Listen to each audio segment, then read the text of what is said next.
Oh, none much. Finish up this Christmas shopping. Yeah.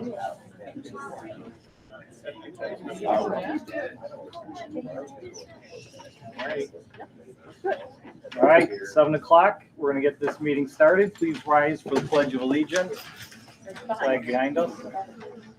I pledge allegiance To the flag of the United States of America, and to the republic for which it stands, one nation, under God, indivisible, with liberty and justice for all.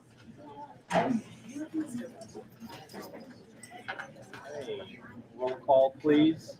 Mr. Dabrowski. Here. Mr. Smith. Here. Mrs. O'Grady. Here. Mr. Bryant. Here. Mr. Galina. Here. Hutchinson. Mr. Barton. Here. Okay. Next on the agenda is the approval of the agenda. Do we have any changes? No changes to the agenda. However, I'm going to ask if the board will entertain us moving the social emotional learning report up just a little bit. We have a couple presenters joining us virtually.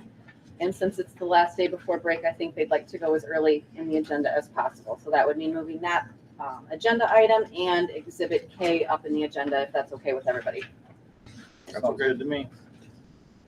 Good? Good. Okay. I'll make the motion. So we got a motion by Roger Second. and a second by Jen. All in favor? Aye. Opposed? None. Abstentions? None. Motion passes.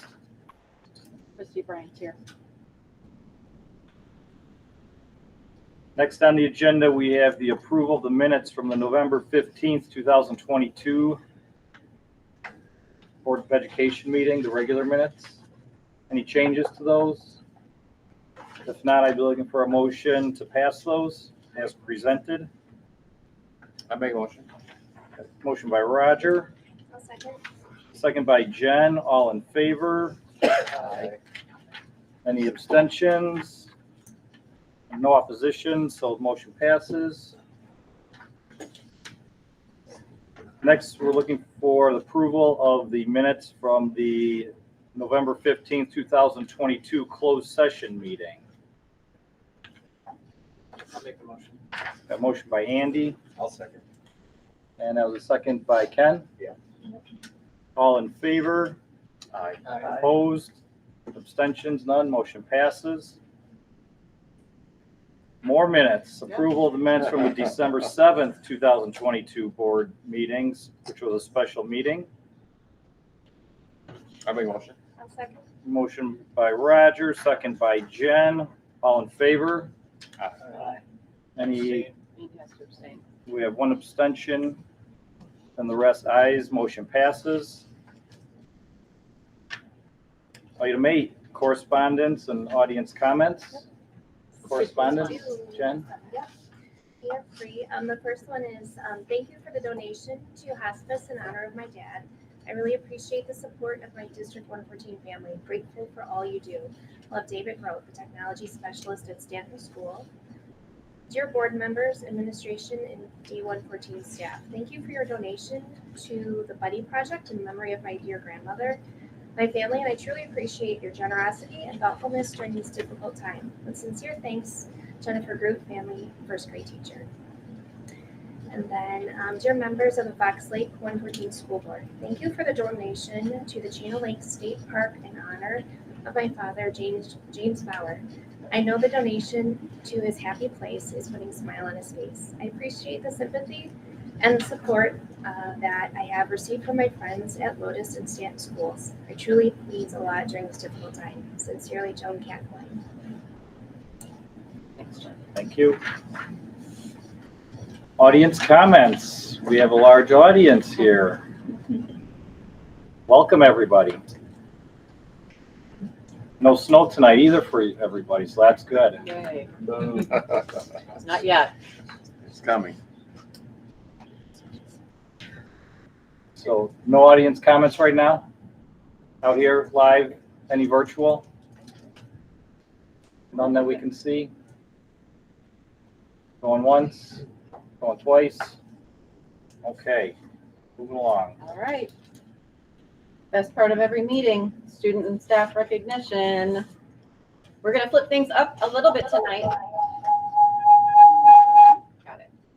And ask Stanton to go first this evening. So I'm not sure who's speaking for who, but I can only assume Mr. Sefcik will have something to say. Well, I'm just gonna introduce the eighth grade team.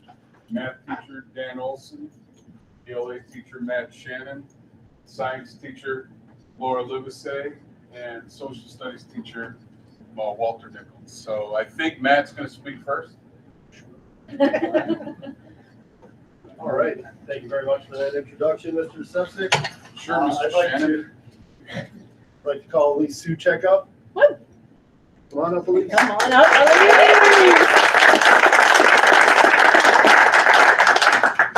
How are you today, Elise? Good. So, members of the board, Elise is a great student at Stanton School, very active in NJHS, 2-year member of the NJHS. Very big supporter and she's very active in student council as well. Very big role model to her peers. She's patient, kind, and goes above and beyond in all of her assignments here at school. So great job. Yeah, Elise.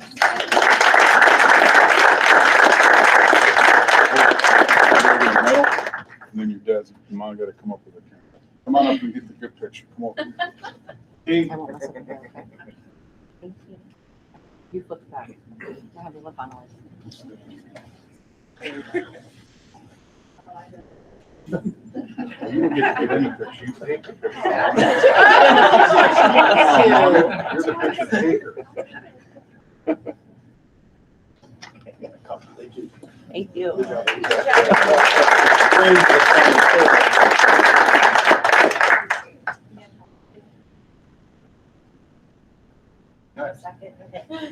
Second person we would like to honor and celebrate is Daisy Perez. So Daisy, come on up.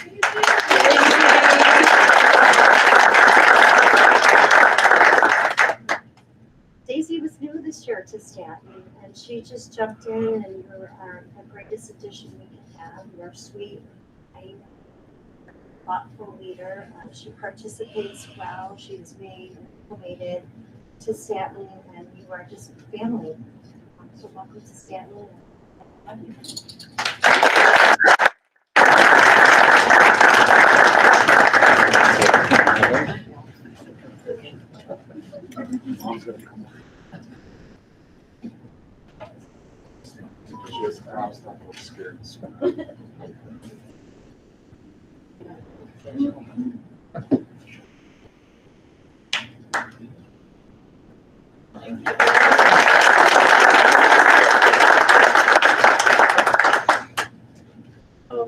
I'll go next.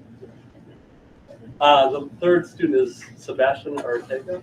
I don't know if he's with us virtually. I haven't seen him here. Yeah.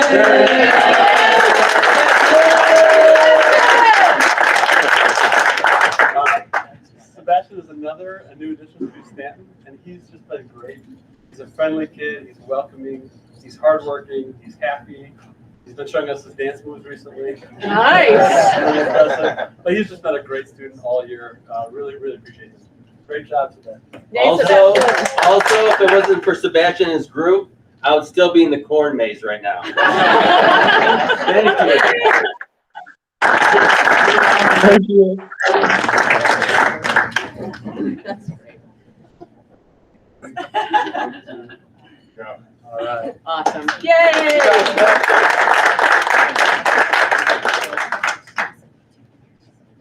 Fantastic. Anyone else for Stanton this evening?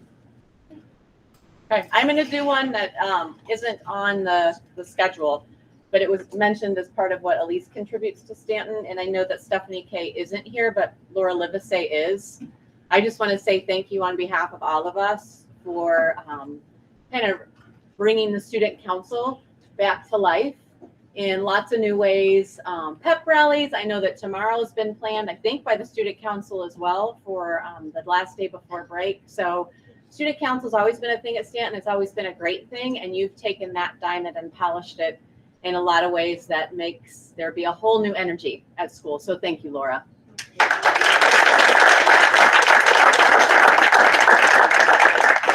All right, Lotus, you're up. All right.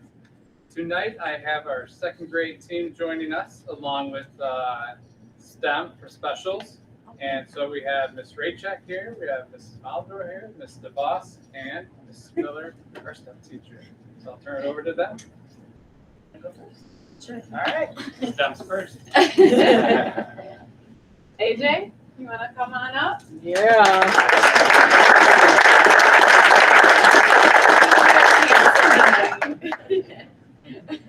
I nominated AJ because he's responsible. He's always ready to work. He's always following directions in STEM, and he's very helpful not only to me, but to his classmates as well. He's always willing to help out. He might see a student struggle and he walks over and he politely asks, "Do you need any help?" And he offers his help all the time, which is really great. Don't ever have to ask him to do anything. He's always willing to do it on his own. He's very respectful, not only to me, but to his classmates as well. He has very good manners, and he's respectful of all the things in the classroom also. He's very kind.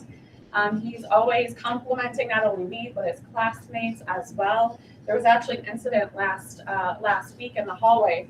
I saw you carrying a book, your bin of books for library. He's walking down and a fourth grader goes and asks him, "Do you need help?" And he kindly replies, "No, thank you," but then turns around and says, "But thank you for offering." And I was like, that's so sweet to think of the other person and not just yourself. So I thought that was extremely kind. Not only that, you are a great leader, you're a helper and such a role model, and you have a really good sense of humor too. He's always telling jokes in the lunchroom. Do you remember the other one about the kennel last week? He always has a good laugh, so thank you. Thank you.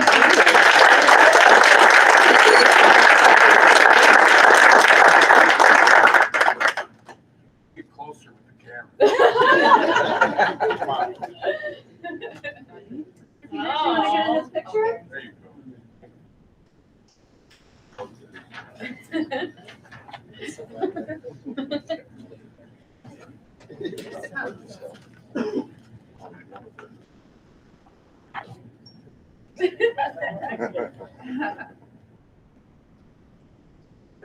Okay, we have one more.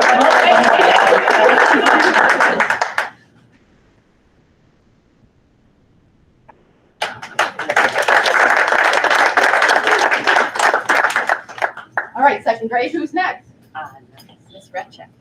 I would like to call Amani. Amani.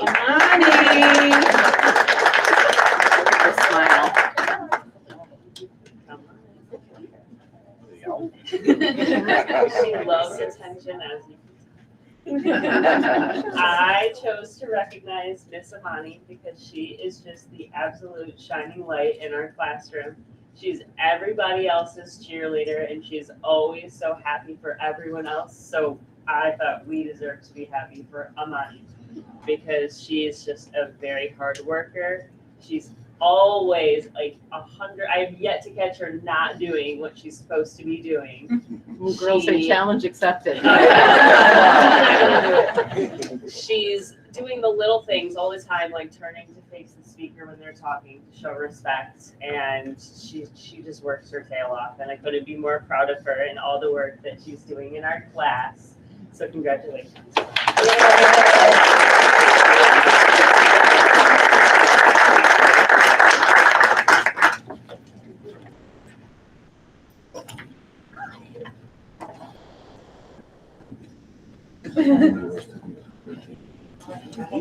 Yeah. I guess I'm in.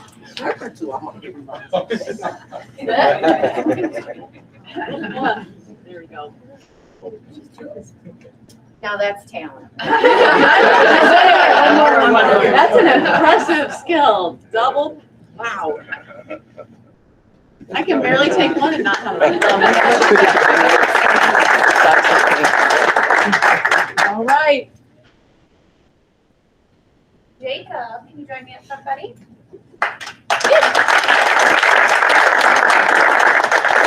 I have the pleasure of recognizing Jacob Montaigne tonight. I tell everyone that I would love to have 100 Jacobs in my classroom because he is just a positive role model. He has such a positive attitude about school. He's the first one in every morning, getting up his supplies, getting ready, helping others. He's always up for a challenge. Today I had them do this addition puzzle while I was gone, and I had an option of without regrouping and with regrouping, and he chose to do both. Take one home for extra practice over the winter break. So he's just always one step ahead of all the other kids and really up for that challenge. He's really become a reader this year, really getting into chapter books and taking that initiative to get his steps and get the other kids involved as well. Jacob is athletic. He participates in all clubs. He's very creative in his art club and just really a great friend to everyone in our classroom. So thank you, Jacob, for all of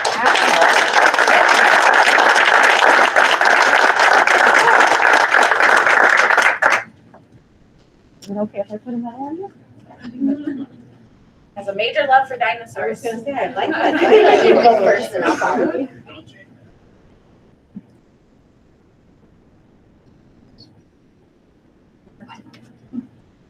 Sorry, I put my hand. Thought I was ready. Just one. What do you-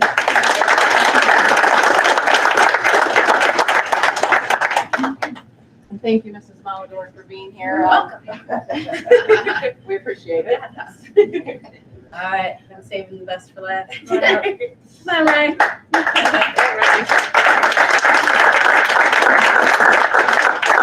All right, I chose to recognize Mr. Ryan Ludden. It has been a long time. I told his mom at conferences, I was so excited to sit down for his conference.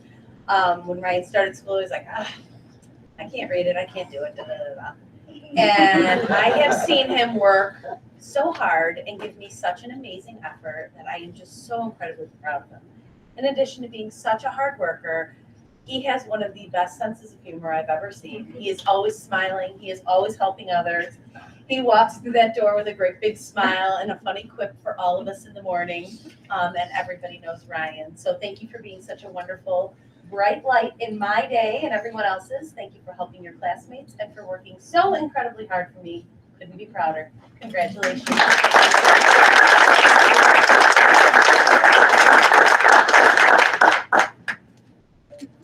You can smile up here.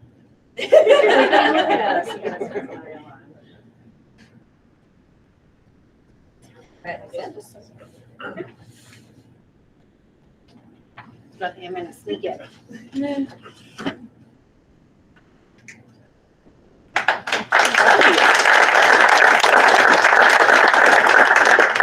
Staff in the room, did we miss anyone that you wanted to recognize this evening?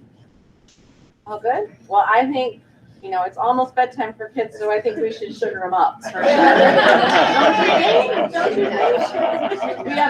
Thank you all for being here. This seriously is I love our board, but that's the best part of every meeting is to recognize our students, have families in the room. So thank you for being here, or families in the Zoom.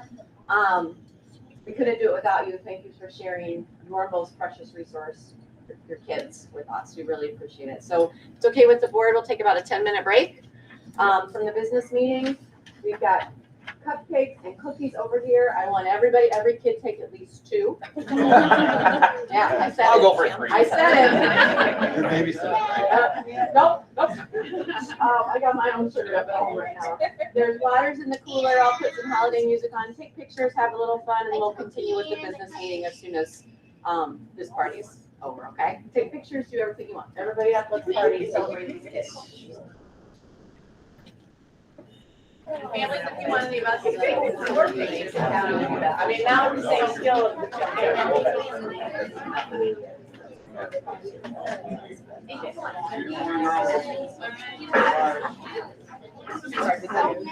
I know, right? Oh, I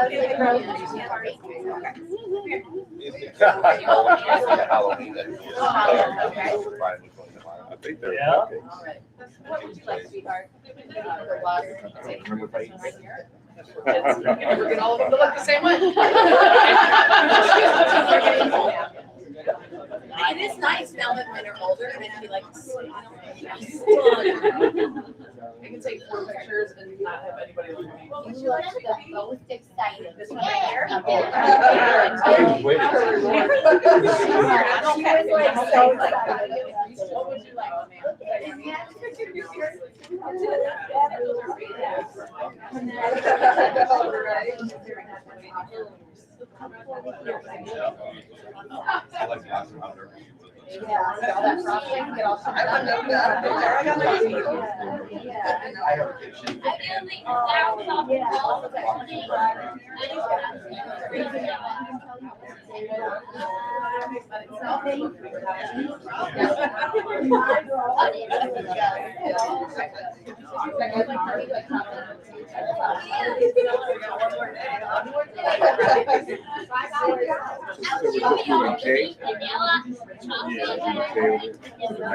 I'm not exactly sure where she is. Yeah,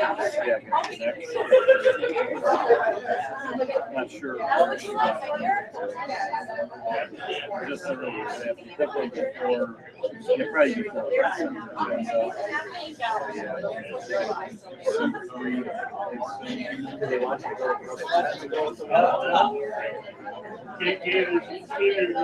Vertical application is not recommended.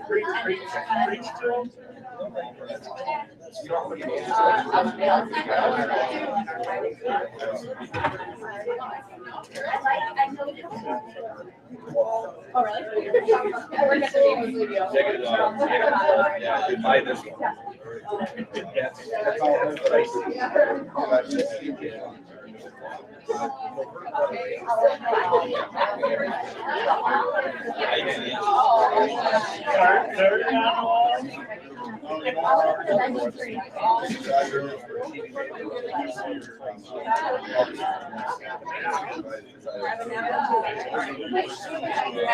Nelson.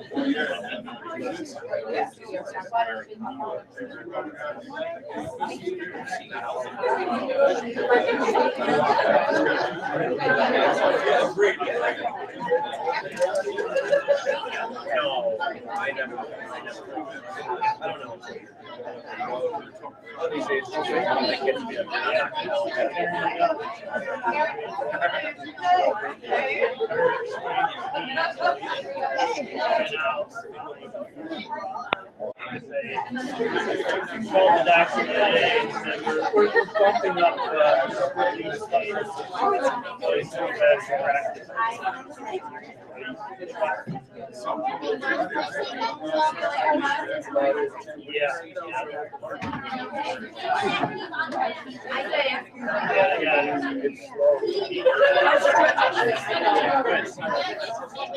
Sorry, I texted you after this one. Yeah, I was gonna text you back and say no, I want to talk to you. I figured that. Yeah, everything else. Kick things around. Yeah,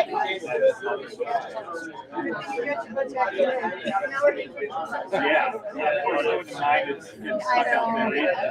Was it like 7? Was it? 30, 32 in the evening. Really? Wow.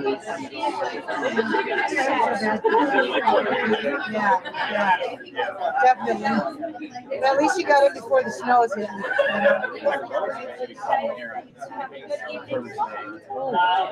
They were talking about how much is going to get in or out of here because of the wind. But I don't know, they keep changing every day. 40 miles per hour.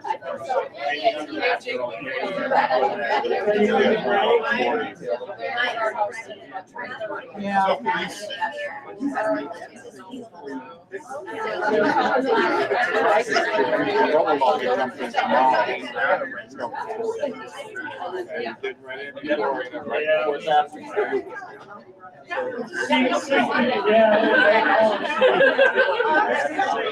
I'm having my break right now. He's been out for 2 weeks with a sprained knee. He's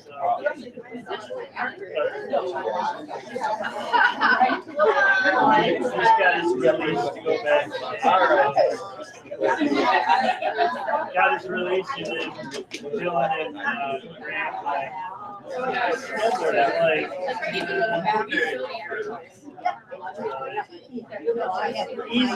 He's back into it. So we would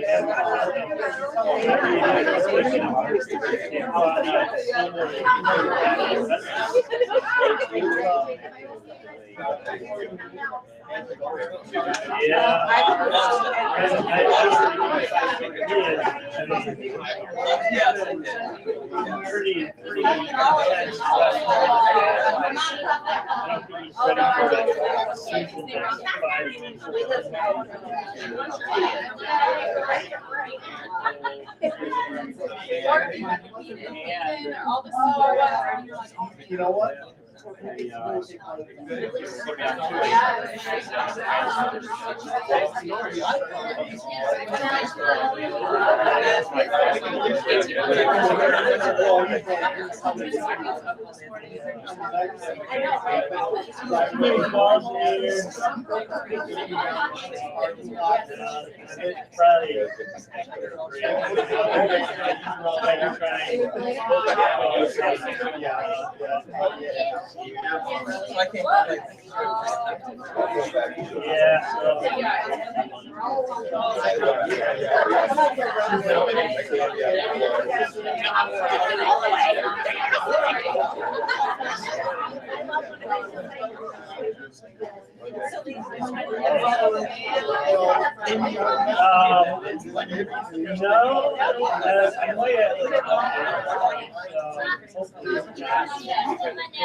Yeah, we're going to. He's one of the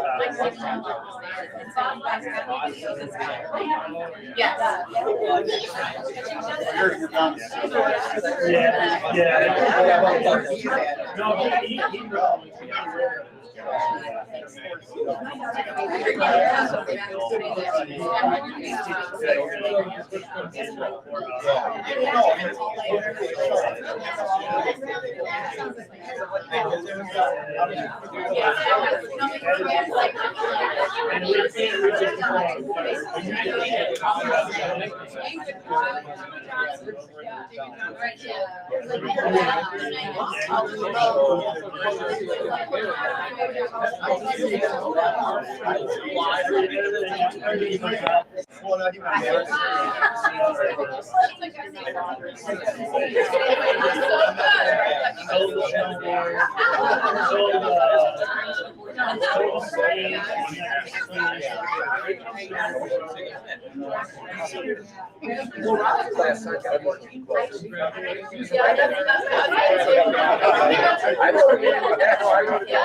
Oh, my first turn. gotta get it started. Well, I got this stuck in the cupcake. Now I look like I killed the Right. She learns to love every activity after the Yeah. You want two, like she. It's not a bad one. No, it is pretty good. All right, I do have, as we bring everybody back together, I do have one district recognition. And I know some people in the room have seen this. but not everybody has. So, board members, you should have received this, but I think it's important that everybody knows.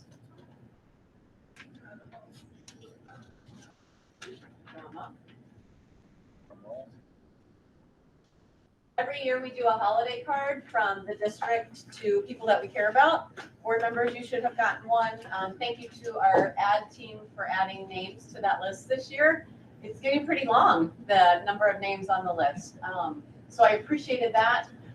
Every year we featured the card, and so this year was Lotus's turn. If you remember last year, a Stanton student designed the card, so I went to Gail and asked her for ideas. We had a few, but this one really landed, and then Christy took it and ran with it. So if you can't read it, the card says, joy, obviously at the top, artwork created by the students at Lotus Elementary. We each contribute something to every new year. Together, let's make 2023 beautiful. So I just wanted to make sure everybody saw that. If you have a chance to thank Gail, she has her own copy. She was the first one to see it and get a copy of the card.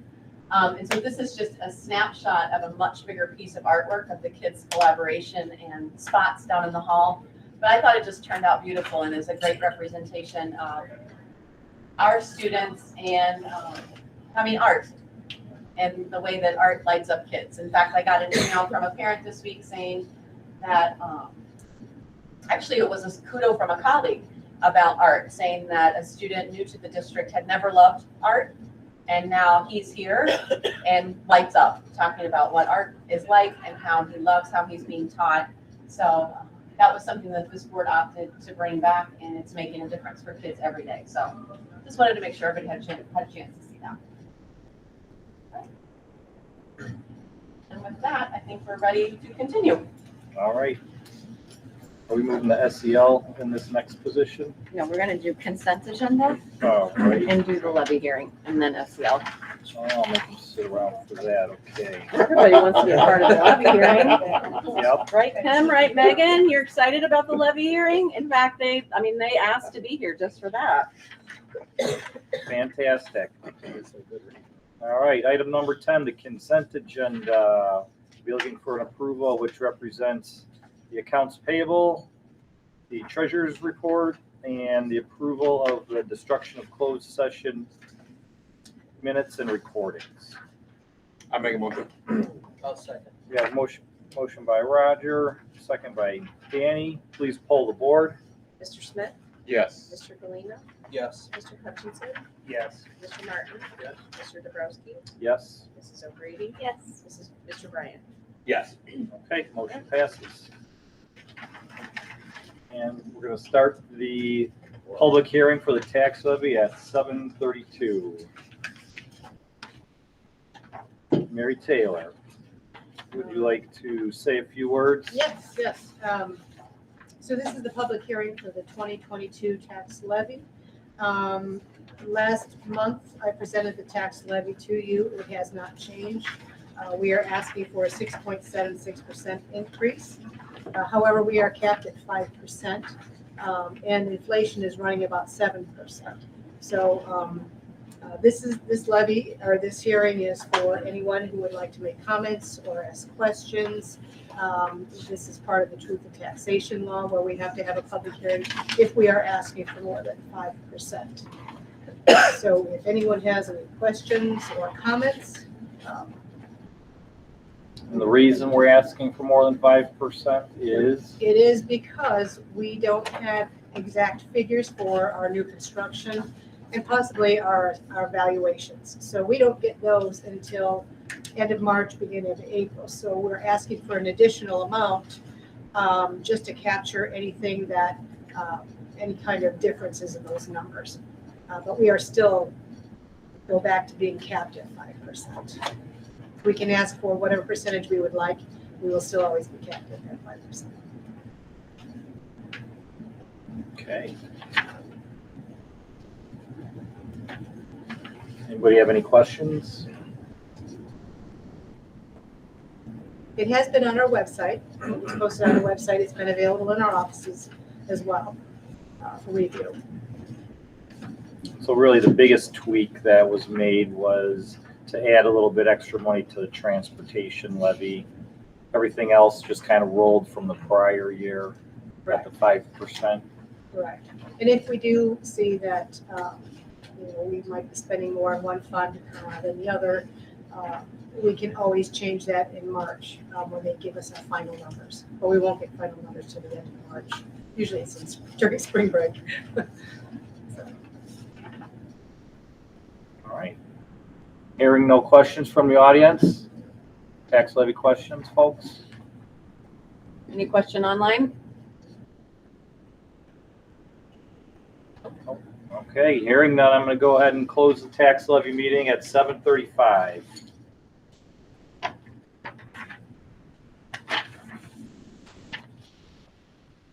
And with that, I will be asking the board for the approval of this fiscal year 2022 tax levy as presented. I'll make a motion. Motion by Roger, I'll second. second by Ken. Please pull the board. Mr. Smith, Yes. Mr. Bryant, Yes. Mr. Galina, Yes. Mr. Hutchinson, Yes. Mr. Martin, Yes. Mr. Dabrowski, Yes. Mrs. O'Grady. Yes. Okay, motion passes. Thank you. Next, we have the resolution abating taxes. Mary, you want to explain that one a little bit to the board? Yes, so the next two resolutions are an abatement. What happens is when we sold bonds in 2021 and 22, it is filed with the Lake County Clerk, and they are directed to collect for these bond issues. But if you recall, we are using, these are alternate revenue bonds, so we're not paying them with out of our bond fund and having them levy for that. We are paying it from our education fund, from our original referendum. So what we have to do is tell the Lake County Clerk, we're going to abate these taxes, don't levy those taxes, and that's what these two resolutions do for each bond sale. Do you understand how that is? And otherwise, the Lake County Clerk automatically levies for all of your bonds because those are on file down there, down in Waukegan. So we're telling them, don't levy for these because we're paying them from a different source. Which was the referendum. Which is Correct. what the referendum was. Correct, exactly. And we'll have to do this every year. Any questions on that? No, that's pretty straightforward. Okay. All right. I'd be looking for a motion then to, to abate, you've got two different motions. One to abate the Series 2020 issue, and then the second one that I'll ask for next is the 2021, so that's why there are two. So motion to abate those taxes. Make the motion. Motion by Andy, I'll second. second by Ken. Please pull the board. Mr. Martin, Yes. Mr. Bryan, Yes. Mr. Galina, Yes. Mr. Hutchinson, Yes. Mr. Dabrowski, Yes. Mr. Smith, Yes. Mrs. O'Grady. Yes. Okay, motion passes.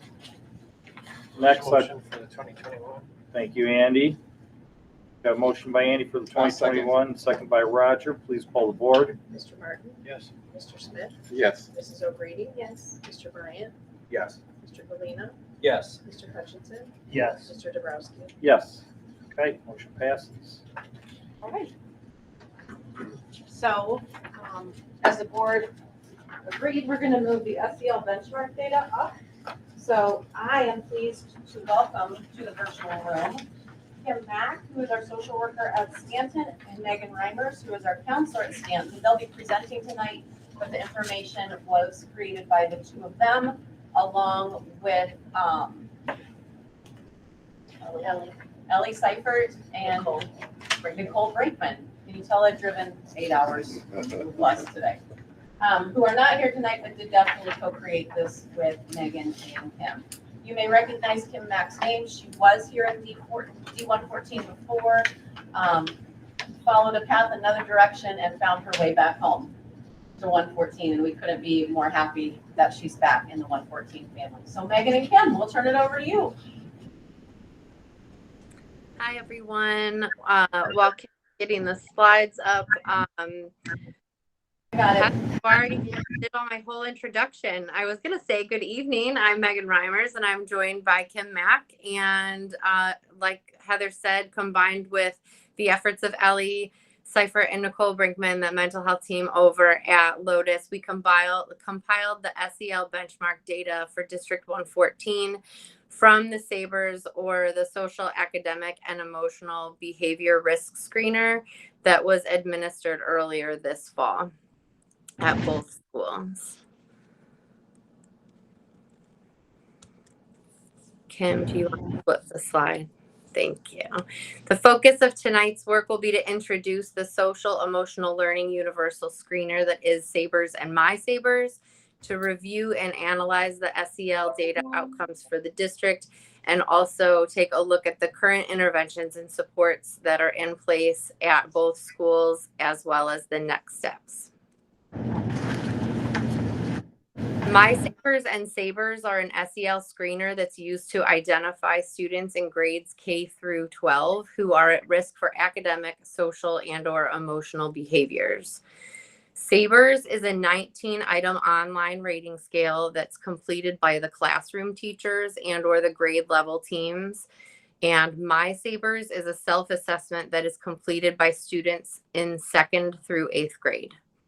The rating scale questions are organized into 3 subscales. Those are social, academic, and emotional behaviors. And Mrs. Mack is going to help us define each of those risk categories and how students are identified. Okay, so we to identify students at risk, we're looking at 3 behavioral domains. We're looking at the social, academic, and emotional. Social behavior, being at risk for social behavior challenges, students will display behaviors that limit their ability to maintain age-appropriate relationship with peers and adults. Those at risk for academic behavioral challenges are students who display behaviors that limit their ability to be prepared to participate in and benefit from academic instruction. And then those students who are at risk for emotional behavioral challenges are students who display actions that limit their ability to regulate their internal states, adapt to change, and respond to stressful situations. Some students will be at risk for maybe one of these domains, some of them 2, 3, it varies per student. Right, so how the screener benefits the district. This screener, I refer to it a lot, but here are a few areas just right off the top that we use them for. We use them to identify students at risk.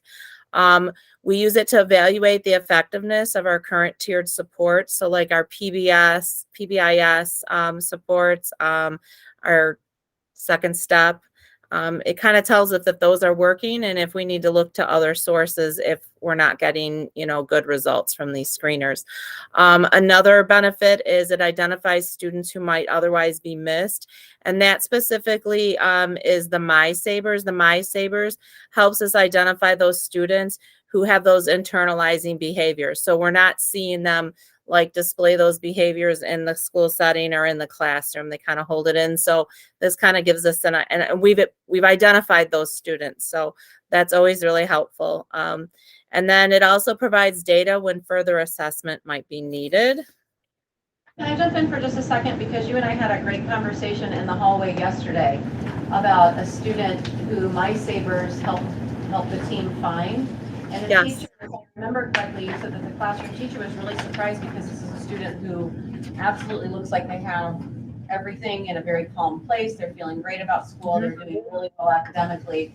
But the student self-identified as really struggling. What does that look like for that particular, obviously protecting confidentiality, but how has that information led you and Megan to take action? Well, what's really great about this is it helps us connect us to those students. Like we're finding that with the community building, we're finding that students, they know who we are. I mean, I have kids come up to me all the time and I'm like, just from the community building. So this is really nice. It kind of puts them right there in front of us. And we're able to build that connection to where if they are able to maybe, a lot of them, like I said, they internalize. So they're not comfortable going to somebody and this gives them the opportunity to actually have that contact with us. So when they are ready to kind of maybe come for support, they already know us, they're already familiar with us at a more personal level. Can you, Jennifer Schell, could you explain what Kim just referred a couple times to community building? How is that helping all kids recognize Kim and Megan? So Michelle does Monday and Jeff does Friday. You want to do Monday? Yeah, so Monday, all students do a check-in form. There's a form that they fill out that goes directly to the classroom teacher and then also to Megan and Kim, and that they look at all the student responses, and it'll flag certain students who need support. And then there's a separate follow-up that they do with those students as well. And then we do like a community prompt as well, just for all the students to kind of form that team atmosphere together in the classroom. So every classroom has a Prometheus board like this. Rochelle could be in her office, I could be in my office, Kim and Megan in their offices. So like what Kim was saying, all the students know her because everybody sees all of us every day, at least on that community building time. So where in the past, maybe like Kim has 5th and 7th graders and Megan has 6th and 8th graders, they may only know those groups of kids because that's all they see. So every morning, Monday is Rochelle's day to check in with the kids from the weekend. Friday is my day to check out with them from the week. They get the red flags to see, the kids do a Google survey Mondays and Fridays. And then Kim, every Monday through Friday, runs a Calm Classroom. It's about 2 minutes to start the day. And then Tuesdays are Community Circle. So it's, circle up with your class and talk about, today was holiday stuff. Favorite holiday movie? What's the line? Mr. Griswold's Christmas Vacation.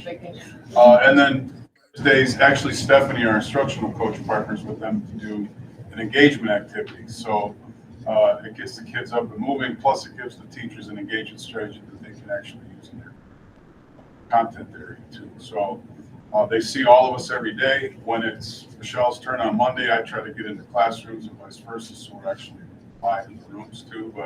And this has nothing to do with community building, but Kim and Megan are in the cafeteria every morning at 8:10 when the kids come in, which is absolutely the best time to identify kids that are already struggling. So I wanted to say thanks for that. Yep.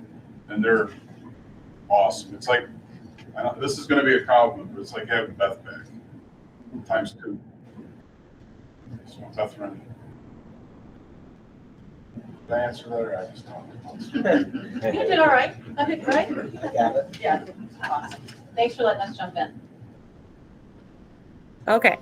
All right. So, and I don't know if I said this or not, but it does help us, it provides data when further assessments might be needed. So sometimes we might kind of look back at these results when, we're doing an evaluation for an IEP or a reevaluation, and I like to compare it to what the data from that comes up with. So it's very helpful to have. It's a really good tool. Next slide. All right, so the timeline of when we did the Saver. So on October 17th, teachers in grades kindergarten through 8th met with the grade level teams and completed the Savers for their students. And then a week later, the following week, and it was the grade level team. So they had met as a grade level team to go through to rate each student in the questionnaire. And then on October 25th, students in grades 2nd through 8th completed the My Savers, which is the self-survey during their flex time. And then afterwards, the mental health team reviewed the results from both screeners.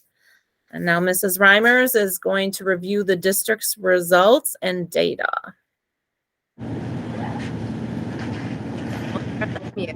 When we look at the Saver screening data that's completed by the grade level teams, we were pleased to see that there was a 5% increase in the number of students that identified as low risk. Likewise, the results indicated a decrease in the number of students that were identified as some risk or high risk for the areas of social, academic, and or emotional behavior. You can go ahead and flip that for me, Miss Kim. Then for the My Savers data, which is the self-assessment for 2nd through 8th grade, we were equally as delighted to see similar results. There was an increased number of students identified as low risk and a decrease in the number of students identified as being some risk or high risk. Both the My Savers and Savers screener showed that 6% or less of our students screened were identified as high risk in the areas of social, academic, or emotional behavior. And this data indicates that our current interventions and supports are positively impacting our students at District 114, which is super exciting. So Mrs. Mack is going to give you a little look at some of the different tiered supports that are being utilized at both Stanton and Lotus.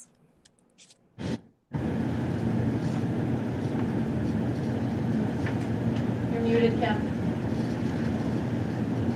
Oh, I always do that. Okay. All right. So this is a slide of our district's current supports and interventions.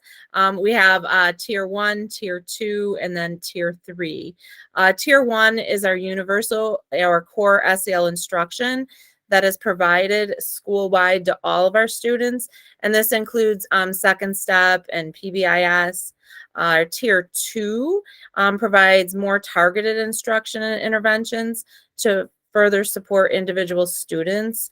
This includes check in, check out, 2x10s, work for boards, and our tier 3 groups. Tier 3 is an additional level of support and provides more intensive direct instruction, typically provided through social work or counseling groups. So if the kids will move through these steps. So if they're not doing well in tier 1, we're going to move them to tier 2 for these supports. If they're not moving well in tier 2, or if they're not doing well in tier 2, we're not seeing any improvements, then we move them down, we move them into tier 3. So our tier 3 groups right now consist of 61 students. And these are the students that we chose from the data. So this is both Lotus and Stanton. 61 students in grades kindergarten through 8th. They began receiving social emotional support through these groups. The groups run between 6 to 8 weeks. Lotus started the week of November 14th, and Stanton started the week of November 28th. Those groups are meeting once a week with Kim and I over at Stanton. We meet once per week, and we have 2 groups per each of our grade levels. So we have 8 total SEL groups that are meeting right now. Yeah, and it's going really well. I think the kids at first were like, what are we being pulled down for? And they seem to enjoy it. I think it's also been really nice for us to connect with more students. It really has been really refreshing, and it's been a lot of fun. So it's going real well. Our next winter benchmarking, we're going to do the week of January, is set and scheduled to do the week of January 30th. And then our next tier 3 groups will begin in February of 2023.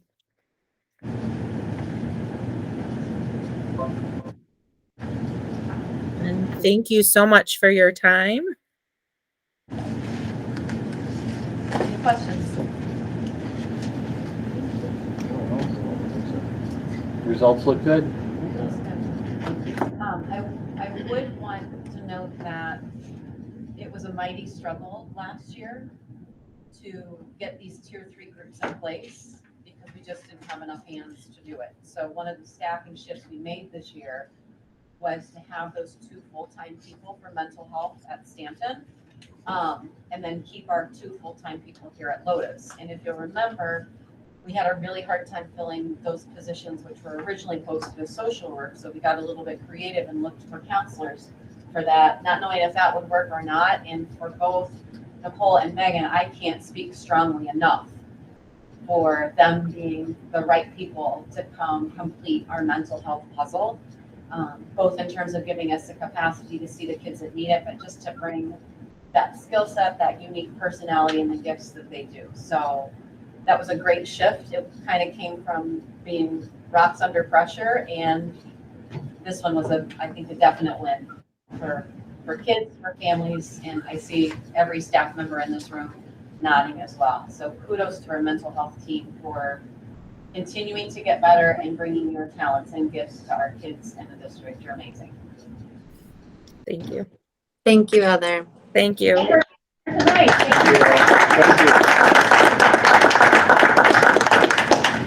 I think if I could speak for Megan, yeah, we feel the same. We couldn't be happier. I mean, this is a great team.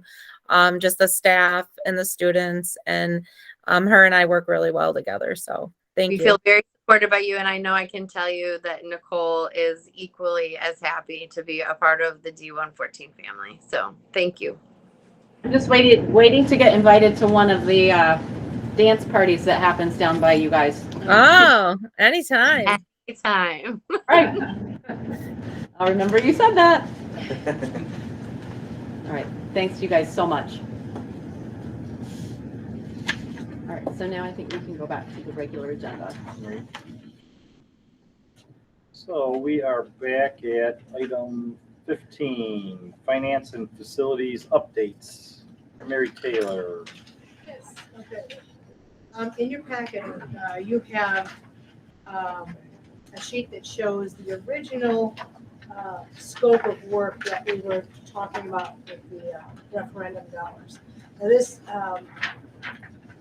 actually came from our facilities assessment, which was done by Wold back in 2019.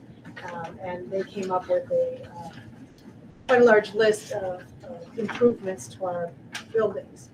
Some of those we were able to take care of in-house, like the LED lights, and other smaller projects. The larger projects is what is contained in the original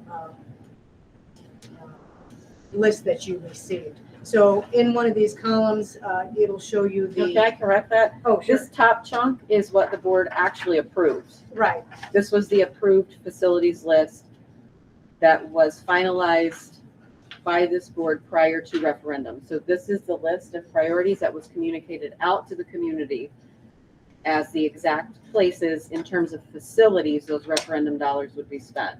If you remember, we also made commitments around teacher salaries, staff salaries actually, and then additional curricular resources. Those items are not part of this conversation. This conversation is specific to the facilities list.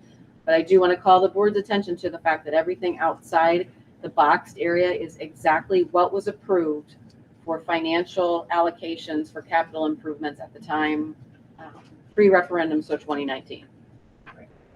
Right, and so you have the original pricing of all these projects as well, the escalation for 2020, then COVID hit. And now we're looking at the pricing for current pricing. You'll see the replacement of Stanton roof we have completed, that is highlighted. Originally it was thought 1.8 million, we came in at just almost about 1.5 million. So the highlighted projects have already been done. The fire alarm panel, you'll see that it was estimated at 52,000, came in at 24,000. Same thing with Stanton air conditioning. It was estimated at 3.3 million originally, came in at 4.4 million. But that does include the controls. I didn't break out the controls on that. I didn't have that number as broken out. Same thing with the chiller, which was pretty close. Originally 350,000. The cost of that is 380,000. So those highlighted areas are our original this past year projects that are done. So the controls, Mary, that we're talking about at Stanton, that was one of the line items here, correct? It was one of the line items, but it is included with the Right. provide Stanton air conditioning. That was rolled into that. Right. So then we were looking at next summer projects. And I believe last month you received the project list of what we were looking at, and that would include the Lotus roof. A couple of other things have kind of bubbled up to the top as priorities, which were not on this original list. So if you look a little bit lower, one of the projects that came or that kind of rose up was replacement of Stanton boilers. We've paid about $25,000 in repairs, probably within the last 2 years on those boilers. And PSI is telling us that they are close to end of life. So what they are proposing is replacing these boilers, but it's a much more high efficiency type boilers, which need different pipes and flues and things like that. But that's on that list that you received last month, as well as the Lotus roof, the repair of our our rooftop units here at Lotus. You may not know this, but a long time ago, it heats and cools, and the cooling coils froze and broke. And that was probably 6 or 8 years after the building was built. And that controls the cafeteria air and the gymnasium air. So part of that project. And they were never replaced. Correct. Never replaced or repaired. So part of this upcoming summer project would be the repair of those.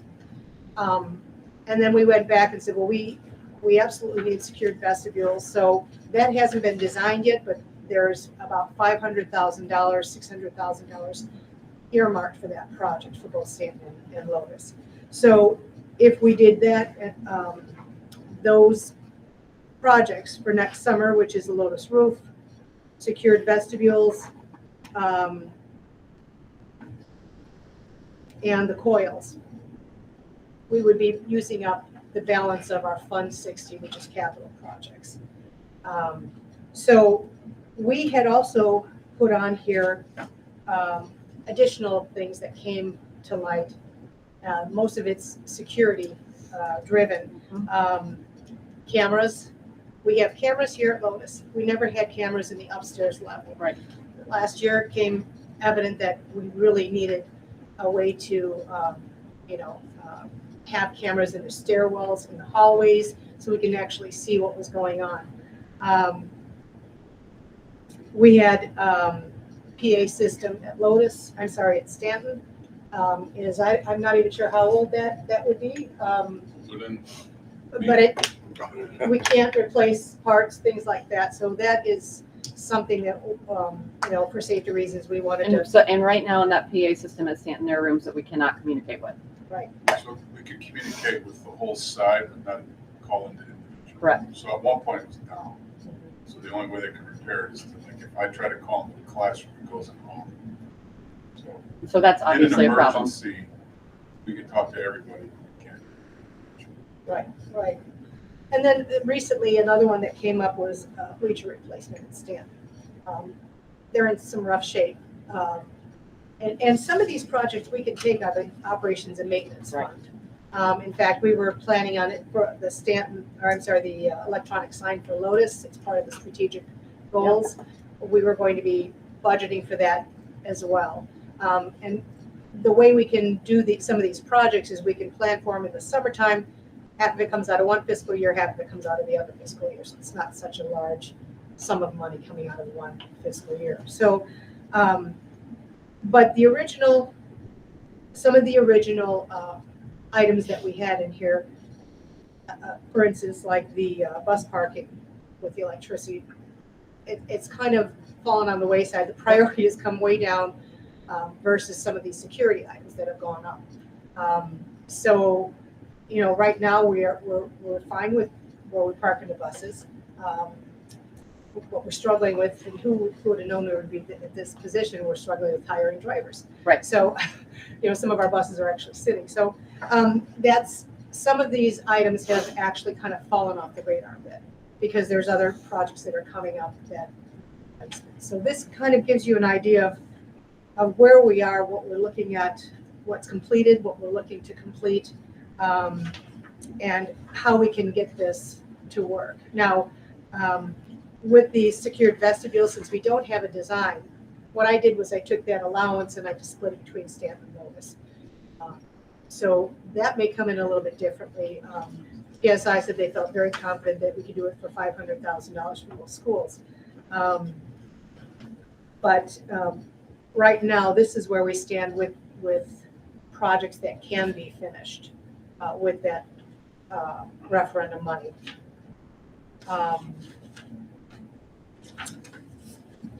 The other thing that's in your packet is this open book pricing. And it shows what this next funding or next project amounts add up to. So if you follow it all up across the top, you'll see lower boiler plant upgrades. That's your new boilers at Stanton. Rooftop coil repair, that is these 2 rooftop units that I just talked about. That owner-directed allowance, that's the secured vestibules because we don't have a design yet. And then the roof replacements, which is the Lotus roof here. Now, we did have Performance Services give us some options because what they were asking, well, what they were designing it for is a PVC system versus the shingles that we have right now. And so what they did, they came back and they gave us some options of how much it would cost to do sheet metal, how much it would cost to do the regular shingles or replace it just as is, and what the savings would be, because they know that we were at our limit with our 160. So this is kind of what we were going to be discussing, is how the priorities have changed, and if there's any questions on the way that we have prioritized this, or any questions on design and the next set of repairs and construction that we're going to do. I know, Andy, you had a couple of questions for Performance Services, and particularly on the roof options. But I also have not received the paperwork. They're working on that. We are going to get all the waivers and the contracts from the HVA project that we just did at Stanton. So I'm still working on that information. The question about the boilers, I'm still working on that as well. I expect to hear something this week. And I'll make sure that Heather has that so she can put it in your update. But so this is where we started and where we kind of are at this point in time.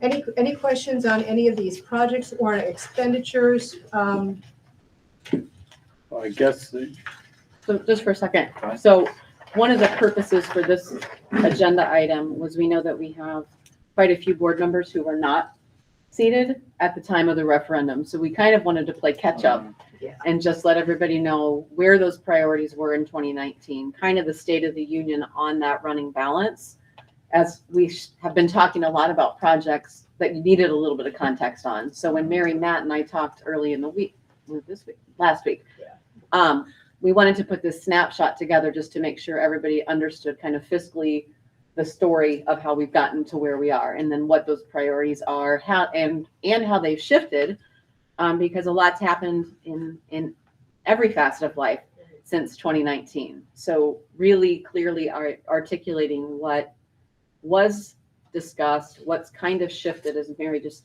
talked about, off the hot topic list, and what's come up as time has gone on a little bit. I know that Stanton cameras are listed on this. Please know that Stanton does have cameras in place. It would be doing a look at the whole system. Some of those cameras, well, you can speak to it better than I can, Jeff. And so we have pretty good coverage. I don't have an exact percentage, but 75% of the building. But the hallways now have the big AC pipes that go through, so some of them are moved. Some of them are blocked now. So I know we had John out to kind of try and figure out how to get some better coverage to some of the areas that got moved.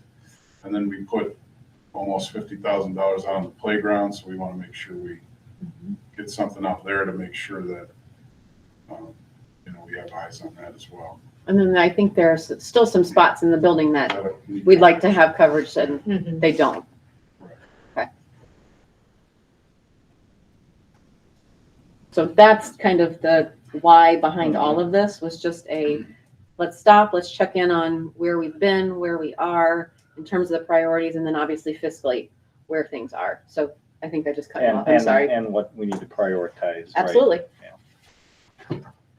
So, yeah, so we'll have some discussion, or we need some discussion about prioritizing. And I guess one thing I guess we would like to understand, and I know you're not gonna know it now, but the Stanton air conditioning. So we ended up coming in at basically 4.5 million.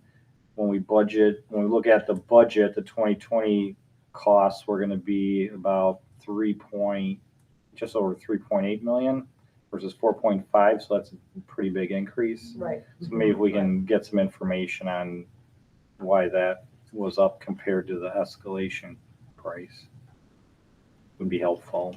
Was that the controls But that that you includes- talked about? Yeah, she didn't Part of back the- the control. Yeah, controls. Well, I added that in, the 3.8 million includes 3.4 for the units, the controls are another 400 grand, so that's a 3.8.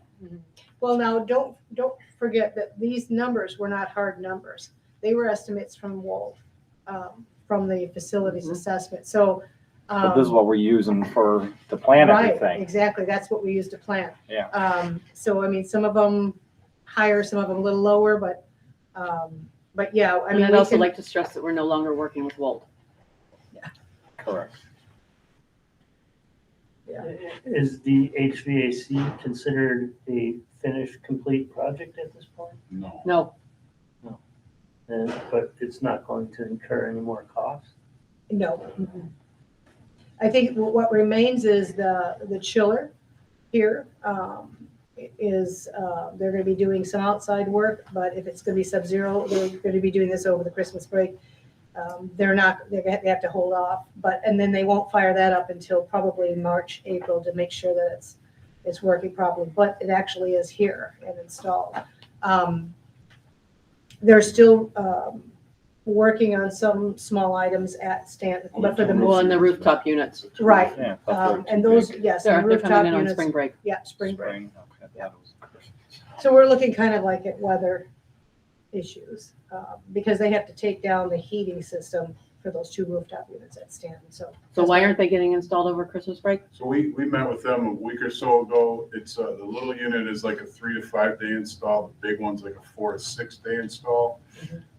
My question would be, why did they not know this before? But when the equipment finally came in, they asked the install team like what it would take in the building, and they have to shut the heat off for up to 6 days. So if it's 20 below, like it's gonna be this weekend, we have problems in the building. So they're gonna start, like at 5 o'clock or 4 o'clock Friday, the day we go on break. And then they have all spring break to work, so it should be. And then ideally they can fire it up at that point. And the way it's been explained is everything's in the room, all the way into the roof. They put the rooftop in, they plug it on, and it should work. I will tell you that this morning I was talking with Bob Voss about the control in the office. So every morning I walk in there, it's 78 degrees, but it says 71 on the controller. So Manny is able to do whatever he needs to do on the computer. So I think we figured that out. So we're going to get $4.4 million worth of work on it. It's going to work 100% right before I have Bob's home phone number. So He's very He and I were on the responsive, phone at too. 6:30 this morning. Believe me, we'll get our money's worth. I hope so, yeah. Well, we have no reason to believe that we won't, based Yeah. on what Bob has done for us so Yes. far. And we've 1000%. requested all the documentation of this project to show the financials behind it. So I think it's a valid question that will get answered. Okay, great. Do you guys, when you sign these bids, is there a do not exceed as far as the numbers, or is it just an open contract that? Well, if it was a project that was publicly bid, we would have change orders. We are working with Performance Services, which is a performance service contract, energy savings contract. So we don't have to publicly bid this contract. And what they tell us is there is no change orders. What the price is what the price is. When you guys lock it in, that is what Right. the price is. Yeah. So, and anything that is a change or, they have to, it might incur another cost, they absorb that. Okay. So this is a little bit. Prior to different. this, we used to go that route, but yeah, things would change, things that somebody didn't foresee on the contractor side. Well, there's a change order, so what we thought was a fixed price wasn't really a fixed price anyways. And here you can see with this open book pricing on the second page, they've kind of bid some different parts of the project out to try to get the best price also. It's just that the school district doesn't have to do that part of it. In terms of new priorities and new projects, how much flexibility is there in regards to what we said we were going to do in terms of dollars allocated towards particular projects? Is there any stealing from Peter to pay Paul on any of these? That we get more going after the lower hanging fruit that we want to get taken care of? How does that work? Or are we tied to the dollars that are allocated to project? Well, I can tell you right now, if we don't get the Lotus, how many times has the Lotus roof leaked this year? You almost had a pipe fall on you. Yeah. Right? Yeah. So the Lotus roof is 100% a priority. It's a non-negotiable. I guess the one that's sticking out to me, and I guess I know we did have conversations on it, but vestibule projects seem, I don't know, I guess I don't know enough in terms of what we're trying to achieve by having these secured vestibules at $500,000. I mean, I guess the question there also in the big picture of all the projects is, I'm sure we've done evaluations of building security. And I guess Brian's question is, and my question, I guess, on some of these costs, I know we're getting some better pricing down here. So the things that are in the boxed section is not from the prior architect, and these are the accurate numbers, or more accurate, that are on the second page. That's definitely helpful. But Mary, maybe we need to explain the running total of the money here, and then also some other dollars that are in the O&M fund that can be used. So before we answer that question, let me come back to Brian's. We had a committee of stakeholders that came up with giving input on these facilities priorities, and securing those vestibules was identified by the members of that stakeholder committee as a priority. If you walk in either of these buildings, you get past that front door and you have full access to everything. So that would be the why behind that priority, is it was identified in 2019 by a stakeholder group as a priority.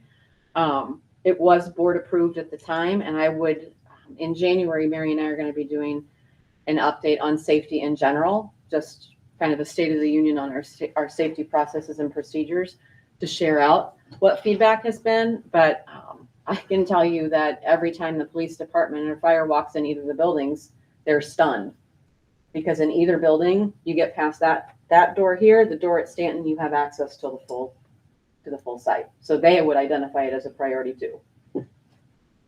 And again, I'm not trying to beat anyone up, or I'm trying to wrap my head around it. So this vestibule is just a additional 6 feet of barrier to enter. I don't know, we haven't had it designed. Yeah, Stanton probably is a little Door. bit easier. Vestibule door. Yeah, like Grant. Right. Grant's got it where it's got the double door. Got it. Go through. I was gonna say, I know Makes it Brandon more and Lake secure. Surf just redid theirs the last couple of years.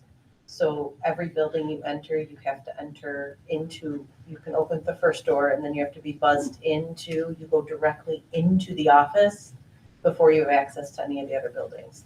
And so they had to redo all their vestibules to restrict access to the actual buildings.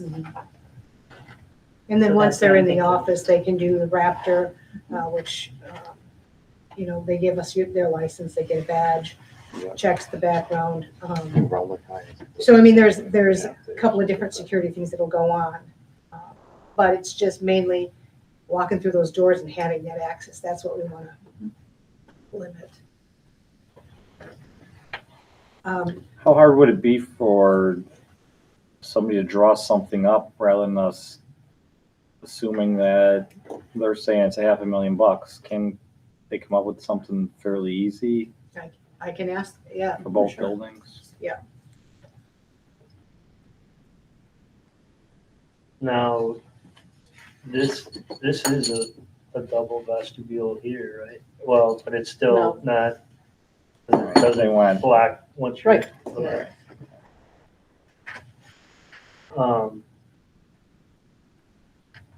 And then I guess my last comment would be that on the Lotus roofing thing, I would, we're looking for input. I would say that probably the standing seam would be the way to go versus trying to re-shingle something and ending up with the same problem 10, 15 years down the road.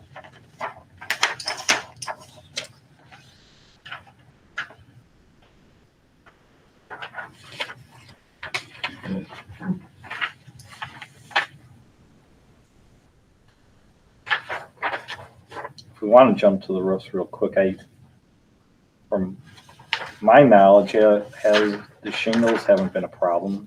Has there been any leakage on the shingle part of The the? shingles fly off all the time. Yeah. There's a pile of shingles that we haven't fixed. Anytime we have wind or any type of storms, we arrive at. But we're 20 years later now. Yeah, this has been over the past few years. Okay, We so did even though have- it's 15 years old, it's starting to happen. Did it start having Yeah. 5 years old? It's happened since I've been here, and that's 6 years. We've had issues even where water has frozen underneath some of the shingles and classrooms have flooded. Oh, really? Mhm. And that was 5+ years ago. Hasn't happened since I've been here.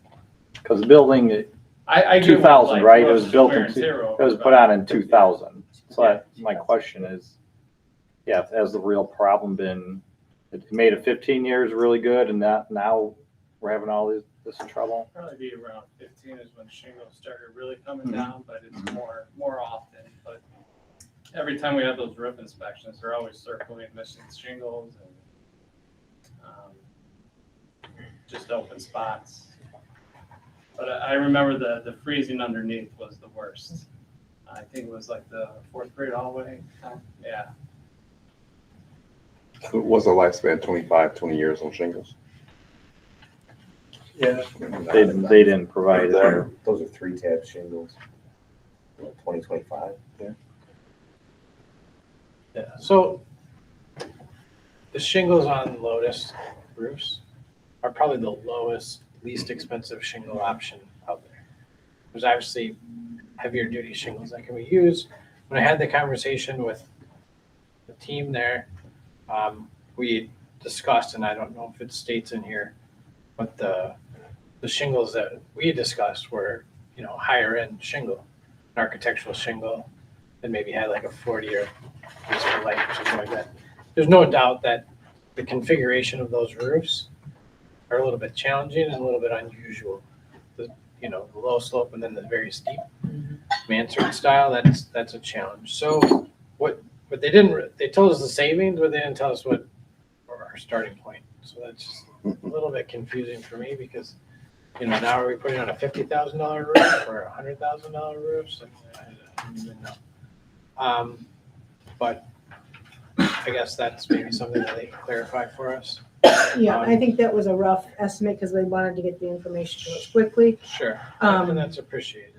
And I think, because it does say requires new design and bid, so, I mean, I don't think they actually have an actual exact number, but Sure. that's what they're estimating, yeah. How do they not have an exact number? Because I'm looking at the open book pricing, the 4th column over roofing replacement. They have bid numbers out. The final total estimated price is $1.195 million. Right. So she's saying that Right, but that's not the shingle roof. these two options Yeah. were not to that detail. You get to subtract You need to be 100 or bid. 200. I'm just asking, does that give us the starting point number? No. For all of the roofs, but Right. not for the shingle. No. Right. So this does not know. They have to have it. I assume the bidders would have broken down. Isn't the PVC the top one, I would imagine that's the, and everything from there is savings. Correct. So this is the Taj Mahal. Well, that includes not only the shingled areas, but does that include other areas on the roofing though too? The 1.1 million does, yeah. Right, Yeah, that's what the I'm whole saying. project. Isn't that the total cost? And then they're saying subtract out these numbers. Right, but we don't know what the decor rib system for the shingle roofs cost. Because we got these sections over Right, here with I the understand what you're shingles, saying. and then we got the other sections that are not shingled that we're worried about fixing also. So you want the cost of the two different roofs split out. Right. Okay. I think too, when you look at these, with these TPO roofs, or these PVC roofs, they're like the hot thing right now. From a maintenance standpoint, they're more expensive. Like with a metal roof, I would say out of these, like if you have the funds, metal roof is the way to go, standing seam, low maintenance with just the flashings and penetrations and everything. PVC is very nice. It's the hot thing to go with, but maintenance related, there's a lot of algae that gets built on it. There's a lot of growth that gets built up on it. If you don't maintain them properly, maintenance on those are expensive. And actually they have it in there. Life expectancy is 20 to 30 years. If you do proper maintenance, 40 to 50, but proper maintenance is money. The metals, Power washing. yeah, you gotta clean it, and shingles are good. But if you dig into those warranties, they're tested at 35 degrees to 65 degrees. We're minus 20 to 140 on those roofs. So you gotta take into consideration our weather climate. If we have the funds, I think the metal roof is the cheapest from a maintenance related standpoint. The only thing you have is you'll have some color fading between the slopes. But that's kind of my 2 cents on this. But I would think metal roof is the best option if you have the funds available.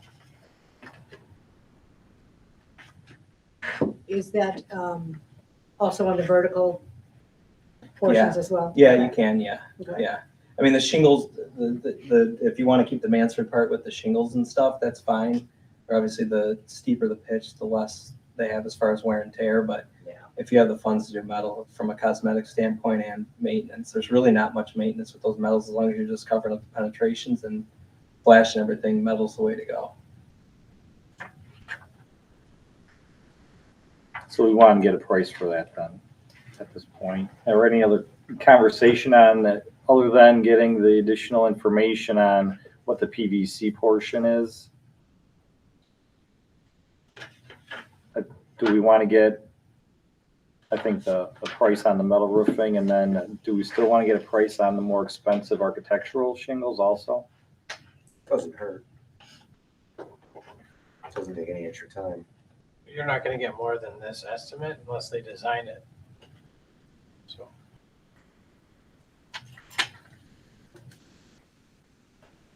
So I believe, isn't the PVC, correct me if I'm wrong, but the PVC, the decor, that's what's in this bid or the pricing here? Okay, so that's what they're saying is gonna be $1,195. I'm sorry. I wish. Sold. Look at us.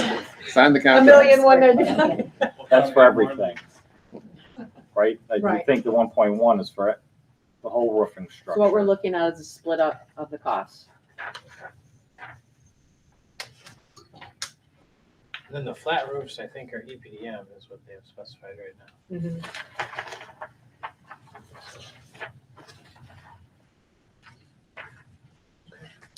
Which is what's currently there, right? I can't I remember. I don't I'd know, have to look it's some again. membrane, Mhm. some kind of membrane, yeah. How much flat roof is on this? Quite a bit. All the gym, that cafeteria. I was gonna say, we can go through the door and look at it. I'd be happy in this Friday's board update. Nope, sorry.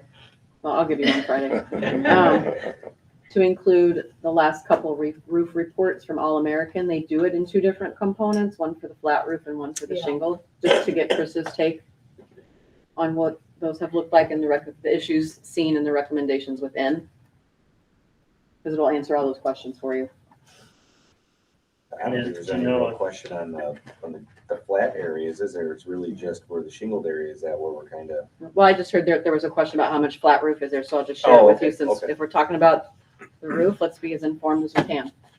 And then on the flat roof, are those reports asking or showing that they need to be addressed? Well, nobody's been able to figure out the problem on the roof other than a full roof replacement, so The gym has that's what been it'll show you. a reoccurring problem for numerous years, so that definitely needs to be addressed. And what they're telling- To the gym floor. Yep. Warps. And PSI said that they are going to be fixing that leak wherever they'll find it and they'll fix it. So. So is it a replacement or a fix? It's a replacement. So replace the roof or fix Yes. the leak? Yes. I know Well, the replacement will fix the leak, but are they just gonna find a? No, they're replacing the roof. Okay.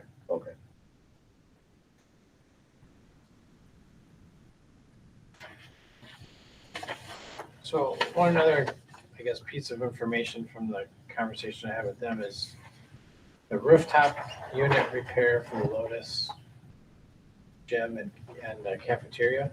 By replacing those coils, I asked them, so, what's the life expectancy of this repair? They said 5 years. So we're gonna spend $100,000 to get air conditioning back the last 5 years. Then you're gonna have to change those rooftop units. You guys have gone without for a very long time. Not saying that you should continue to go without, but we're gonna be faced with pretty significant cost 5 years from now. To go ahead and do that full replacement. And at that point, you probably need to restructure what those new units are gonna sit on. Yeah, you'll have to Those redo curbs. the curb. Potential, yeah. So to some if you're extent. redoing the roof, it would be nice to have the curb done at that time. Yeah, the problem is we don't have the money to do it. Correct. And we're faced with a, pretty significant cost 5 years out. So it's just like any other home that you have or anything. These buildings will constantly need money spent Deferred on them. maintenance. Well, they constantly did and they didn't get them. Right, that's true. So we're in this state because for a very long time, the buildings were not maintained.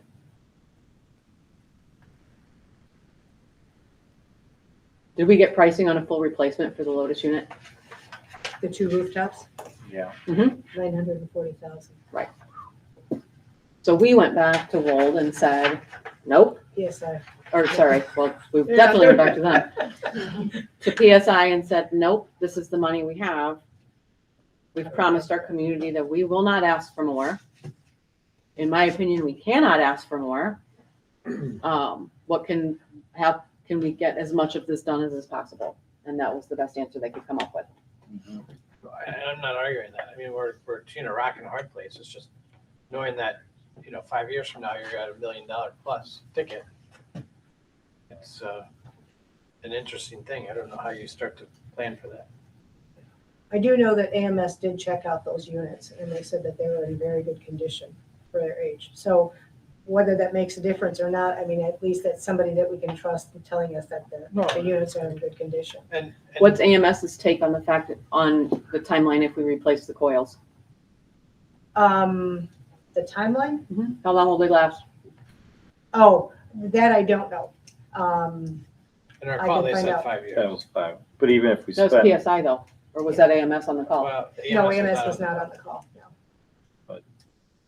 Well, Again, you may be able to get longer out of it with Right. proper maintenance. Or even if you have to replace it twice, you're at $250,000. The coils that they're doing that froze, those have a long useful life. It could be 20 plus years, well maintained. The problem is the rest of the components. Right. The blowers, the controls, the furnace, the heating side of that, all that is what we have exposure on because it's 22 years old. And the heating side has been used all this time. You really make us feel old that something in 2000 is now too old. So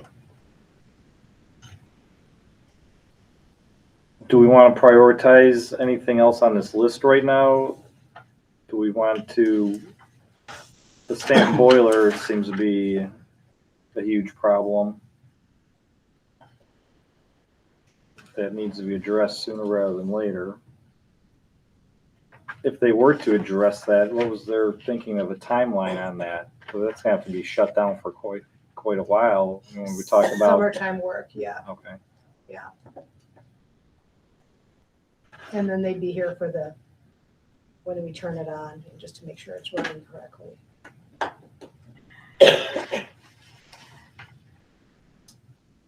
Did they say there was a any supply chain shortage with these No. units? No.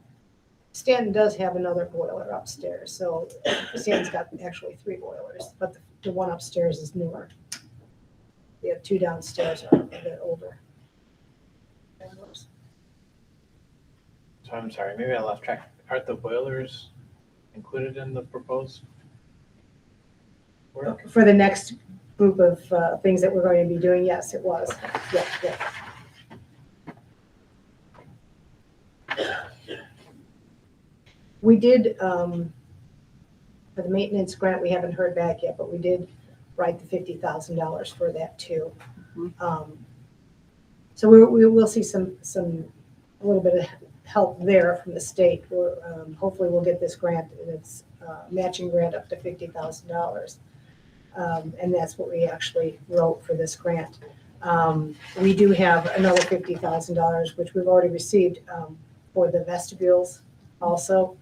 And we also have about a $17,000 rebate on the chiller that's out here that we'll be getting back from ComEd. So we've got some things in the works, but I mean, these numbers are not hard numbers yet, except for the, what you see on the cost sheet. But that's subject to change as well, depending on what we decide.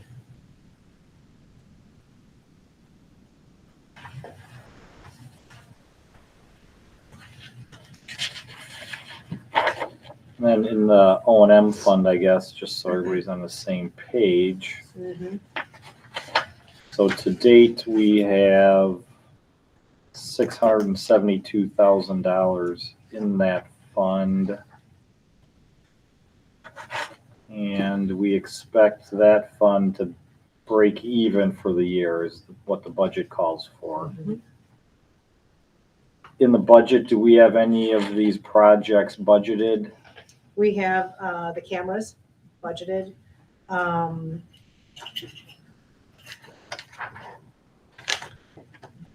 We have some additional amount. I can't tell you exactly how much, but the bleacher is not in there. But those are, like I said, that's going to be a summertime project as well. And the PA system is not in there. We were looking to do that into next year's budget. But we can get that work done in the summer. It just depends on which fiscal year we're going to pay. So the only thing that's in there that was actually budgeted for were the cameras. About $30,000 for the Mhm. cameras. Yeah. So we should then hopefully break even in the O&M fund, and I think we're going to come a little bit better. so we should have about $600,000, Mhm. over $600,000 to be In the fund available for some projects. Right.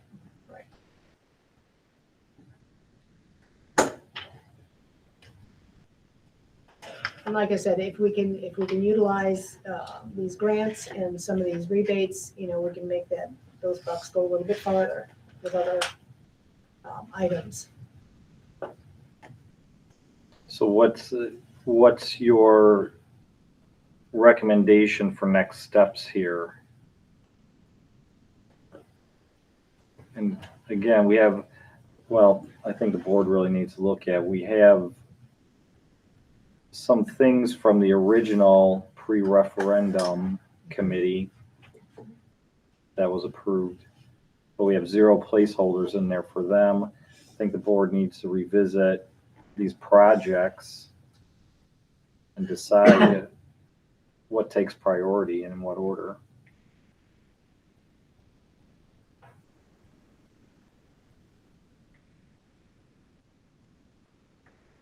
And I guess what I would ask for is before the board takes priority on those items, let the ed team identify our priorities because these are the plants we work on every day. Yeah, that would be very Mhm. helpful, yes. Along with staff input, obviously. So yeah, if we can get that input. Yep. First. And then additional input from, I guess, PSI on the secured entries. More accurate number or budget. And the split out on the cost of the roofs.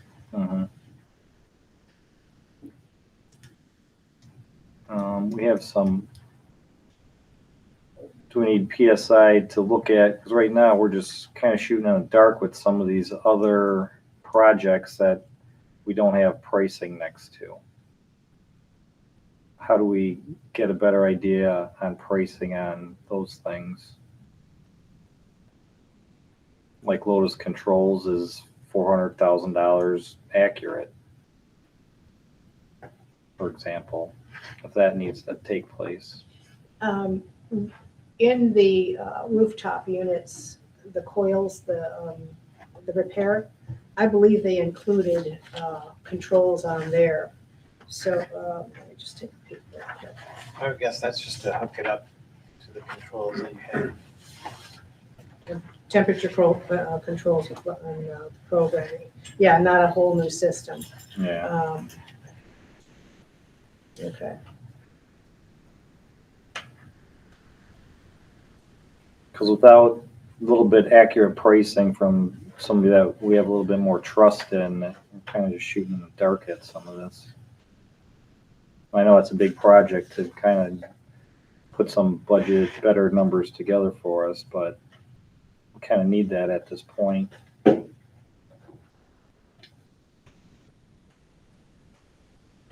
What were the sprinklers for standing for? Fire sprinklers? Right, that was for the whole building. Sprinklers at standing. Yeah, that was what the thought was there is that we were going to be doing HVAC. So at that time we would do the piping for the sprinklers. And it's one of those things they suggested doing it as a separate project, but we still haven't looked at it as far as where that falls as far as a priority and what that would be as far as how much that would be. I mean, I can ask them to give me some estimates on like the Lotus controls and the sprinklers. Well, I guess my order, is the items that were up here from 2019, at everyone's point, I don't want to ignore them. And then from there, it's life safety items and maintenance items become priorities in my mind. So sprinklers pop out to me. And then obviously boiler replacements and things like that. So bigger items. Things that don't really pop out to me are electronic road signs. That was identified in the strategic plan. I know. I'm just saying. I think, yeah, we'll be able to better move forward with some better projected pricing and then staff survey also. Well, to be clear, the electric roadside sign as a priority in the strategic plan is already funded. That was already in there. That's already been taken across the budget. Okay. So I don't want anybody walking away thinking that's up for option because that was identified. That's been, that's already in the works. I'm just looking. Mary, that wasn't in the budget, the current O&M budget. Do you recall? Not the electronic sign, but we have enough to cover that. Jeff didn't do any fundraising for that one like he did at Stanton. Those things are bright. They're terrible. Those things are blinding when they go by. What at Stanton, they're bad. They're getting complaints from the neighbors over there. The sign on Hawthorne? Yeah. It shuts off. Yeah, it was off when you passed. I don't know, it catches me sometimes. It's pretty bright. Get started. It's Get bright. started. Yeah. That's the whole idea. I'm very good Get your friends with attention. the neighbors. They ask and we Right. shut it off. Right. The bus parking, I think, Not a priority. not a priority anymore. I wouldn't think so. I would Just say have that them I above wouldn't lines. even bother getting pricing on that. It's just something that has changed. The provide sinks and classroom pods. I think that's something that we can do through O&M, not out of our capital projects. I think we can do some of that in-house. And that was a priority too. Yeah, I'm back not. then. Yeah. Mm-hmm.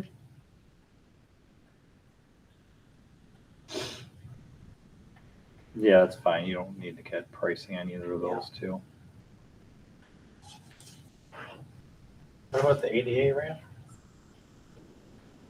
Oh, yeah, that- I think that I'd like to get a little more information on that. That came up in the assessment because we didn't have any ramps, and we kicked that one around. Is that necessary? Is that the only time I think it would be is if somebody's on that side of the building and cannot get back. So I kind of would like to get some more opinions on that. I think that's a good idea. It's a big number. It is.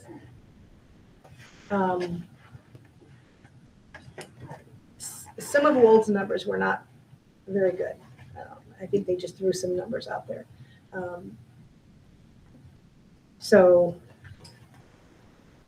But yeah, I'll work on that and see.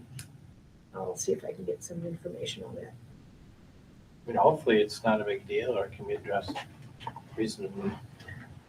Mm-hmm. Right. Or an alternative. Or you can get it done with the vestibule money. Right. Mm-hmm. Right.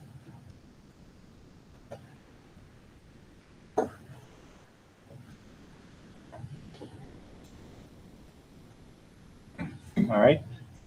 So you got those done, Mary? Mm-hmm. All right. So I will get some more information.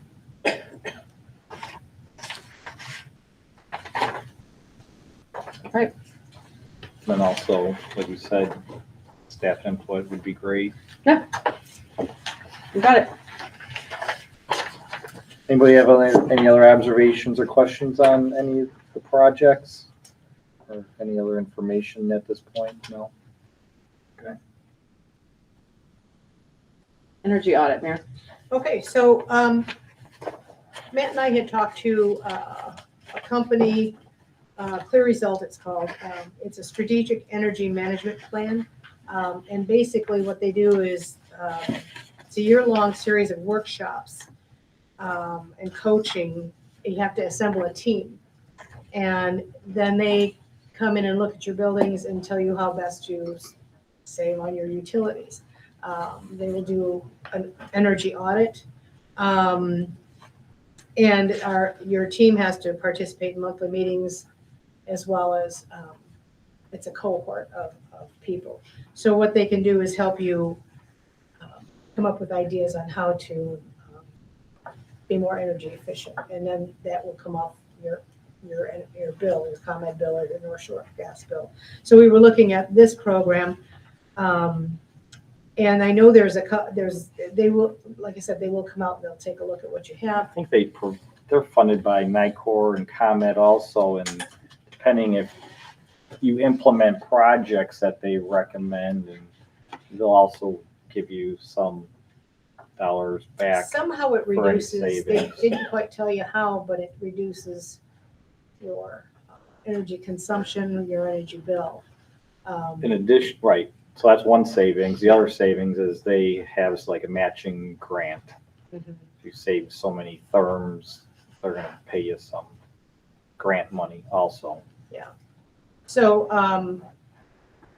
so if anyone wants to be a team member, because right now these meetings are anywhere between 1 and 4 hours. And what I had discussed with Heather is that it's really difficult to pull anybody out of a classroom, let's say, for a teacher to be a part of this, and find a sub for those that number of hours. But so it's a time commitment for sure. And what they do is they would teach the team on how best to, what to do for these savings, and then that team would push it out to all the staff. as well. So it's kind of train the trainer. So I'm not so sure if we can, well. Are there any other energy audits that we can do from ComEd and NICOR that aren't so involved? There is another one. Didn't we have CDAC or somebody come in and get the plan? Yeah, I think CDAC does it, but there's another one through the consortium, or the one that you had mentioned,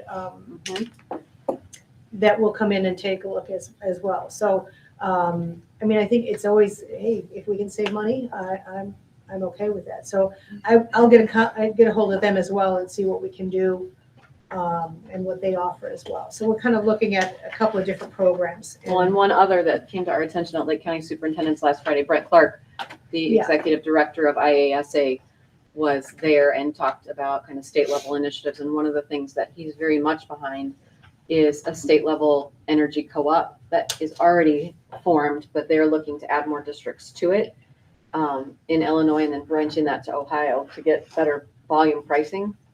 So that's getting legs under it right now. But if you think about what that could mean with all schools across 2 states, that could reap some rewards too. So we're digging more into what that would mean as another option for energy savings.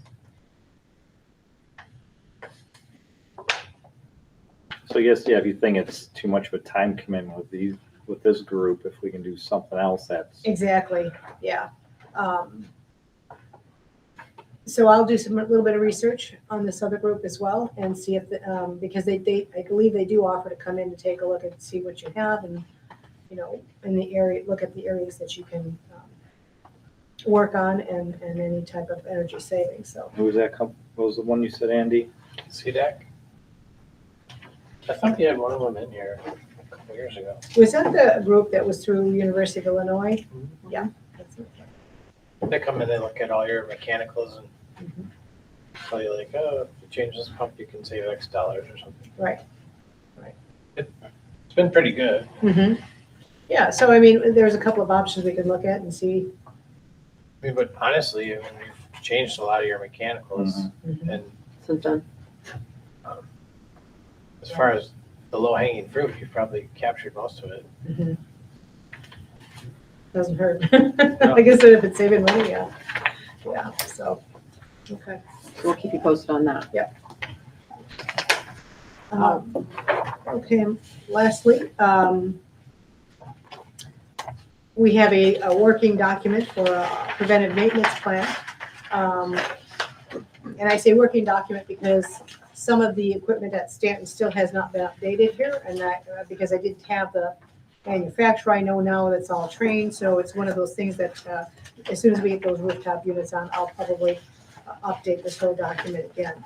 But what it does is it goes through who we have contracts with, who we call for certain different types of services, and basically how often we look at each unit. A lot of this is HVAC. And how often they're serviced, whether by it's in-house or by Westside. They have our service contract for our HVAC units, and what they'll do is they'll do inspections and then make recommendations on what needs to be fixed and the priority need to change out within the next year or something like that. And what I did is try to go through all the equipment. And how often they're checked and like filters replaced, things like that. We do most of that in-house. However, there's, like I said, we work with companies that are contracted to do certain things. We have regular inspections, and that's on the back page. You can see all the inspections that we have to go through on an annual basis, and that's with the Regional Office of Education. They want to make sure that we are up to date on all of our inspections. Bleachers, curtains, a big part of it is the fire system, sprinkler, our fire extinguishers. We've been having trouble getting some of these companies out because they don't have the personnel. So it's kind of, it's been delayed a little bit, but we've gotten it all done. So these are a lot of the inspections we have to have done annually, and actually the companies that do them. So it is a working document, like I said, but it's something that we can follow. We can make sure that we're following the procedures and the inspection timeframe. So any suggestions or any follow-up on it, let me know. Great job on that, Mary. All right.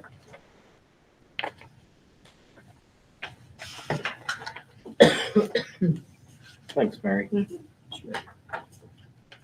Let's take a look at the personnel report, please. Exhibit L. Mary, approve it as a whole. Yeah.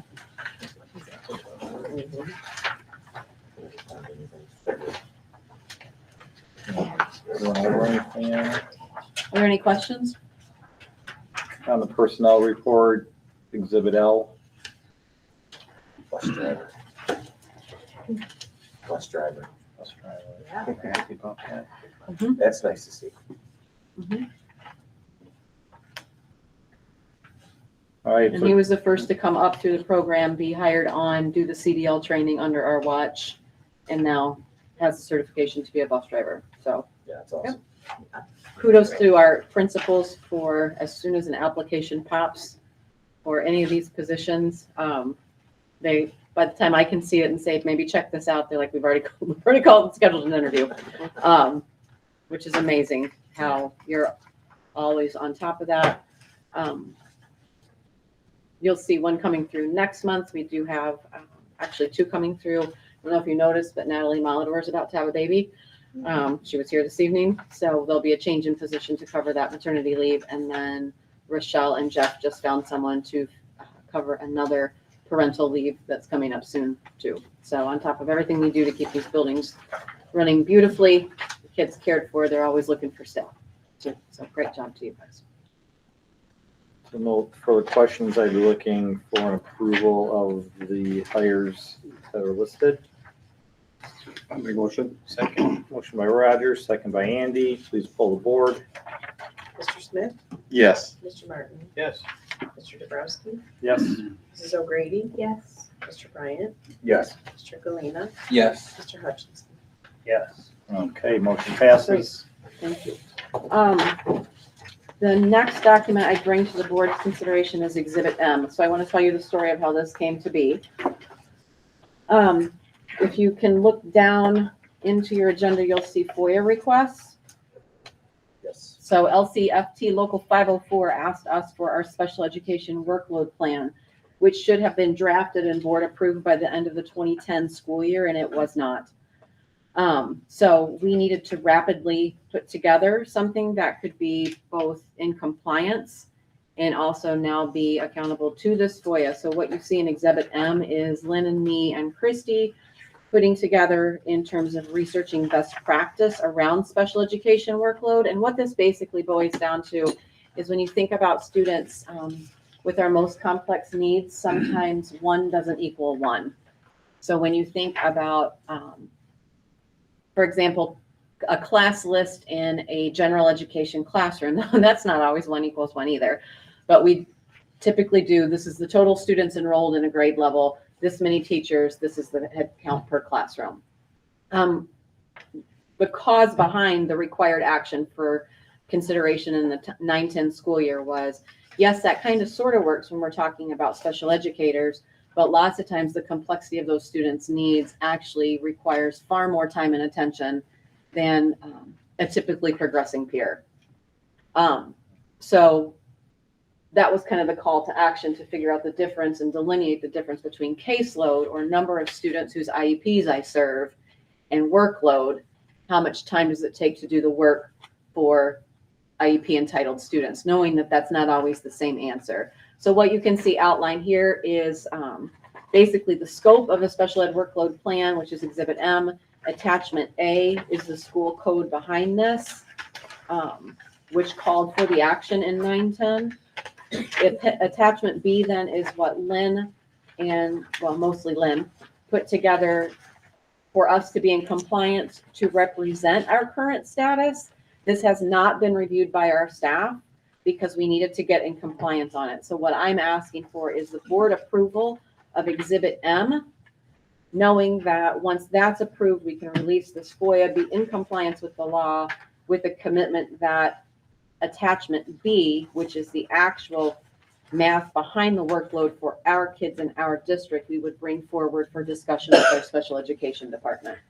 Because they haven't had even time to look at this yet. So this isn't a final. This is let's get our ducks in a row to be in compliance.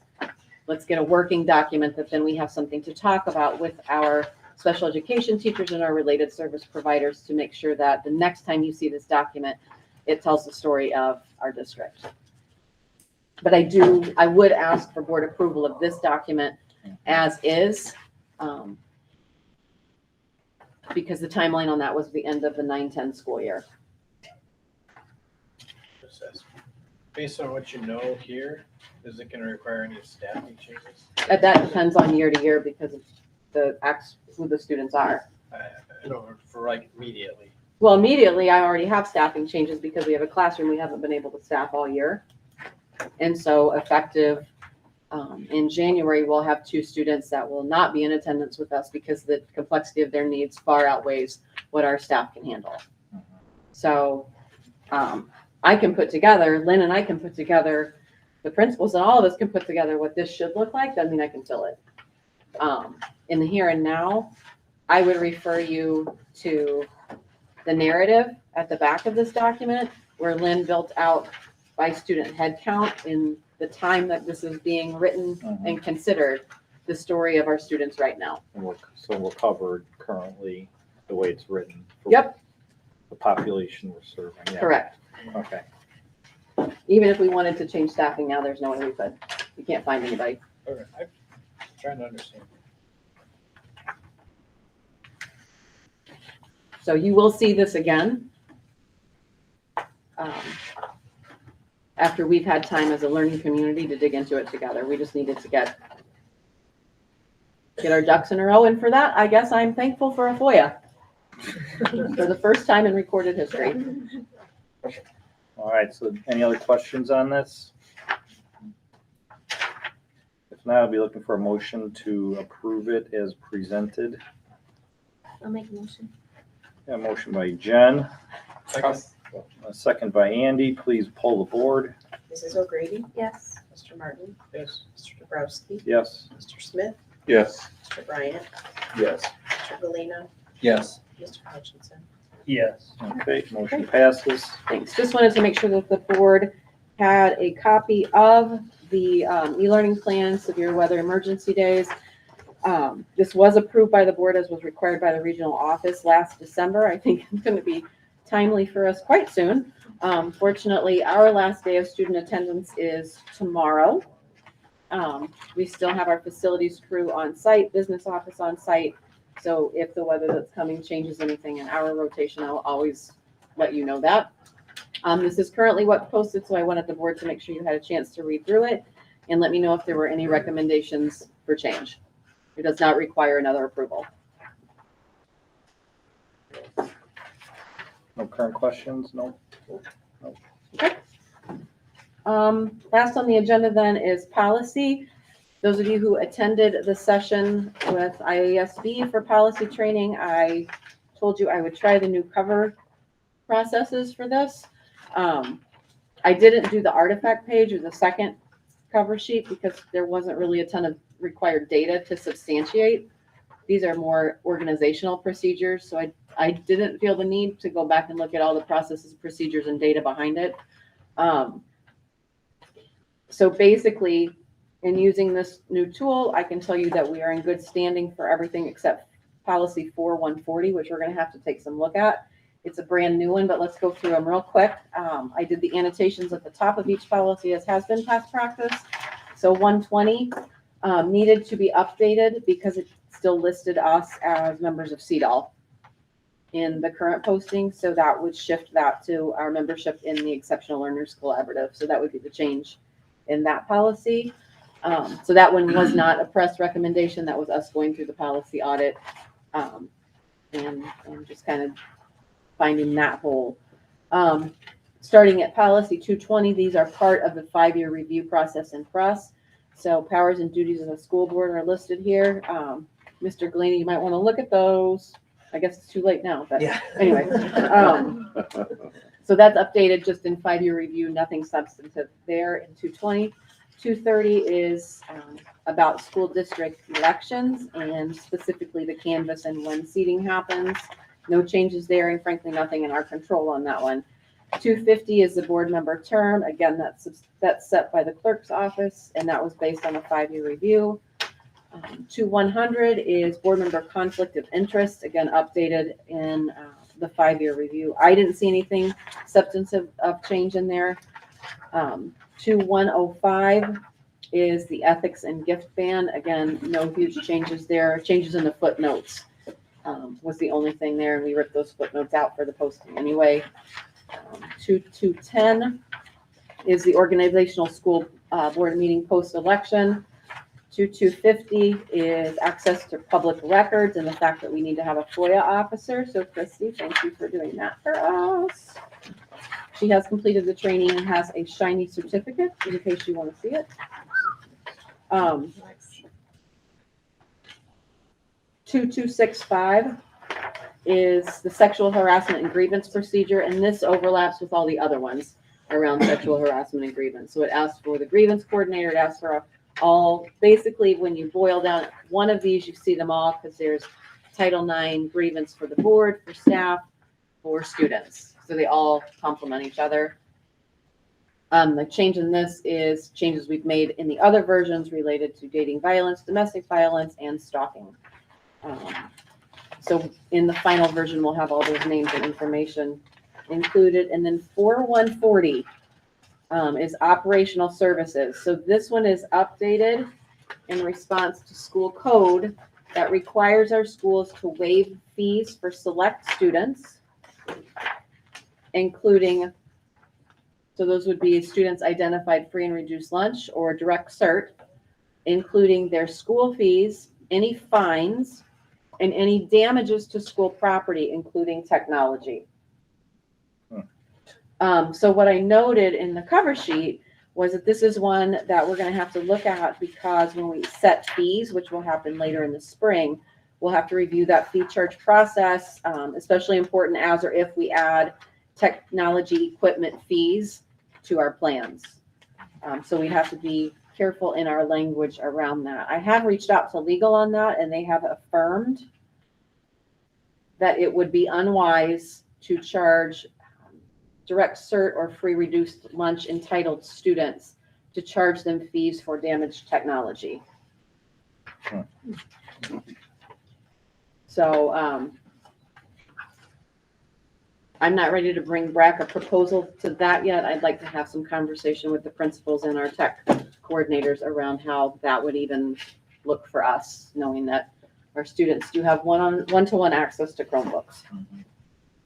So more to come on that. The policy should go into place. Our processes behind it are not ready to go into place. So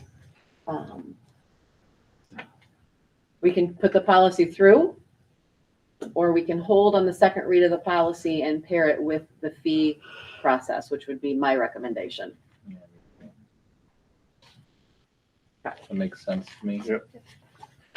So Christy, we will hold on anything to do with 4140. Any questions? Okay. You see the FOIA request there?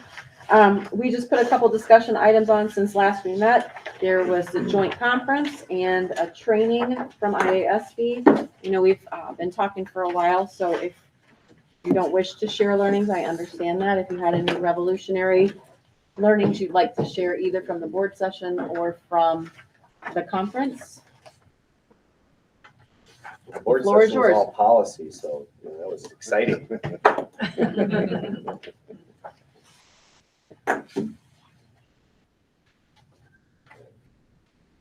Danny, what did you think of your first board conference? I enjoyed it. I did. I actually wished I would have stayed all weekend though, but I did the setting district goals and direction. It was good. It was just everybody being on the same page, and I think it reiterated you got to do your homework. Otherwise, going to these blinds causes a lot of issues.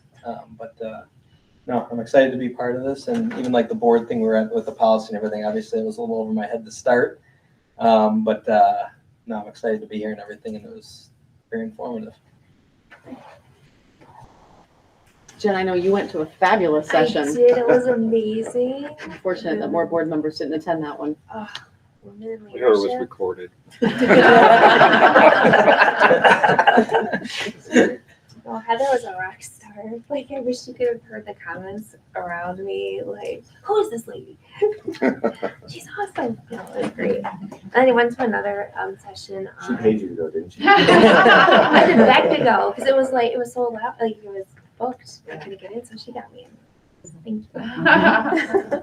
But the other one of the sessions I went to was English. It was dual language learning, so it's no longer ELL.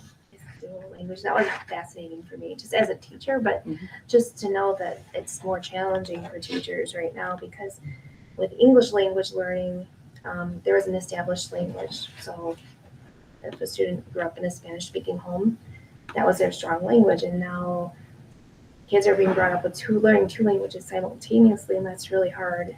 It's hard for teachers to be able to educate those students. So the programming that's going on in other districts, so it was interesting to hear what's being done.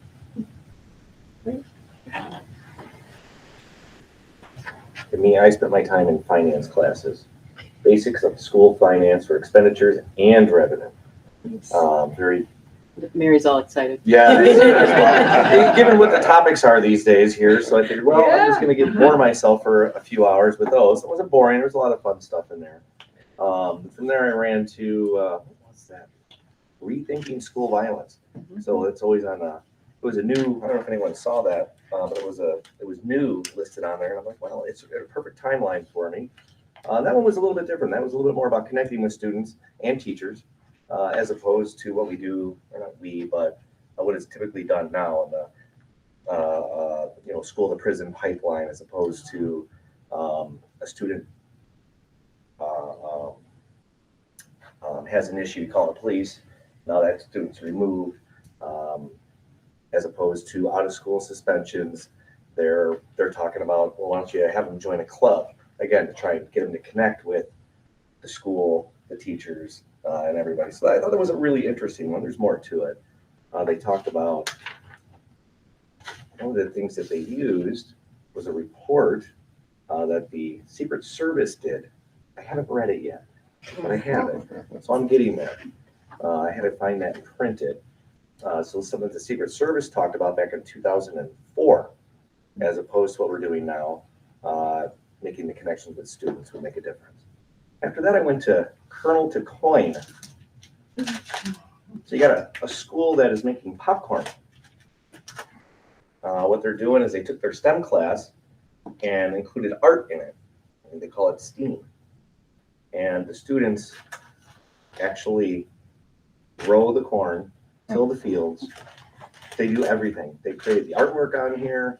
So it was really neat. It was more about just getting the students to do it all themselves. And I thought STEAM was pretty interesting name for it. That was my day. I didn't go to yours though. I know. I wasn't there. I wasn't there yet, or I would have went for sure. Anybody else? I went to a couple that kind of the title and description sounded really good, but when they went through everything, not so much learning happened. One of them was regarding the Illinois pension, where we've been at, where we're at, what's going to happen in the future. Well, they had nothing for the future. They just kind of did State of the Union, which we know how bad that is. So one of them I did go to that's where I found the one group that we had just talked about, that Mary had talked about doing an energy audit. That school district had a lot of other really neat ideas that they had gone through. And so I talked to the superintendent who was on the board presentation afterwards, and he gave me his information. But there have been different grants out there, and you just really got to look. There was a grant they were talking about electric bus versus gas bus. Yeah, electric bus is way expensive compared to gas, but there was a $100,000 grant out there for a bus. And he's like, well, yeah, the grant was for a bus, but he's like, we need 3 of them, so I'm gonna ask for 3. He got 3. He had 3 grants, so you just gotta look into these things, and it was just amazing his information on taking care of the equipment too, gas versus electric, how much less expensive it is to take care of the electric ones. And they also talked about propane gas buses and a couple other building type ideas. So that one was really interesting. I can't remember the other couple. There was one Google Docs, one of them that I went to that I didn't get a whole lot out. Yeah. There was one right before that I went to. I'm like, oh, I saw that one last year, and I didn't get, so I jumped over to the other one. But for any of the board members, like a lot of the handouts, not everybody has the physical handouts, but when you log in through your IASB login, like they had mentioned at our training, a lot of the handouts for all the sessions are posted there. So if you see something that catches your eye still. And they typically have the contact information there too. So if you want to get in touch with the person who did the presentation, they're always happy to help. All right. Good. Well, thanks for taking the time to attend one or both of those. I appreciate it. All right, the last thing I have on here is strategic plan input. Know that as a union exec board and we've started some preliminary kind of brainstorming around the strategic plan. I'm going to talk with the ed team, bounce ideas off them, and then we'll bring some recommendations forward for the board consideration in January, because that will be a spring project. And obviously, input on that is welcome at any point in time, but we'll have some more specifics for you then. And then dates of note are here, January board meeting, and then March 8th is the next Lake Division meeting. Don't know much about the details on that yet, but as soon as we get them, we'll let you know. And that is it. No closed session this evening. Motion to adjourn. I'll make it. Got a motion by Andy, second by Roger. All in favor? Aye. Opposed, none, motion passes, 9:17. All right. Thanks, everybody. Thanks, Mary Santy. Thank you. Okay, and Kelly's there now too. So you guys have a Merry Christmas and a Happy New Year.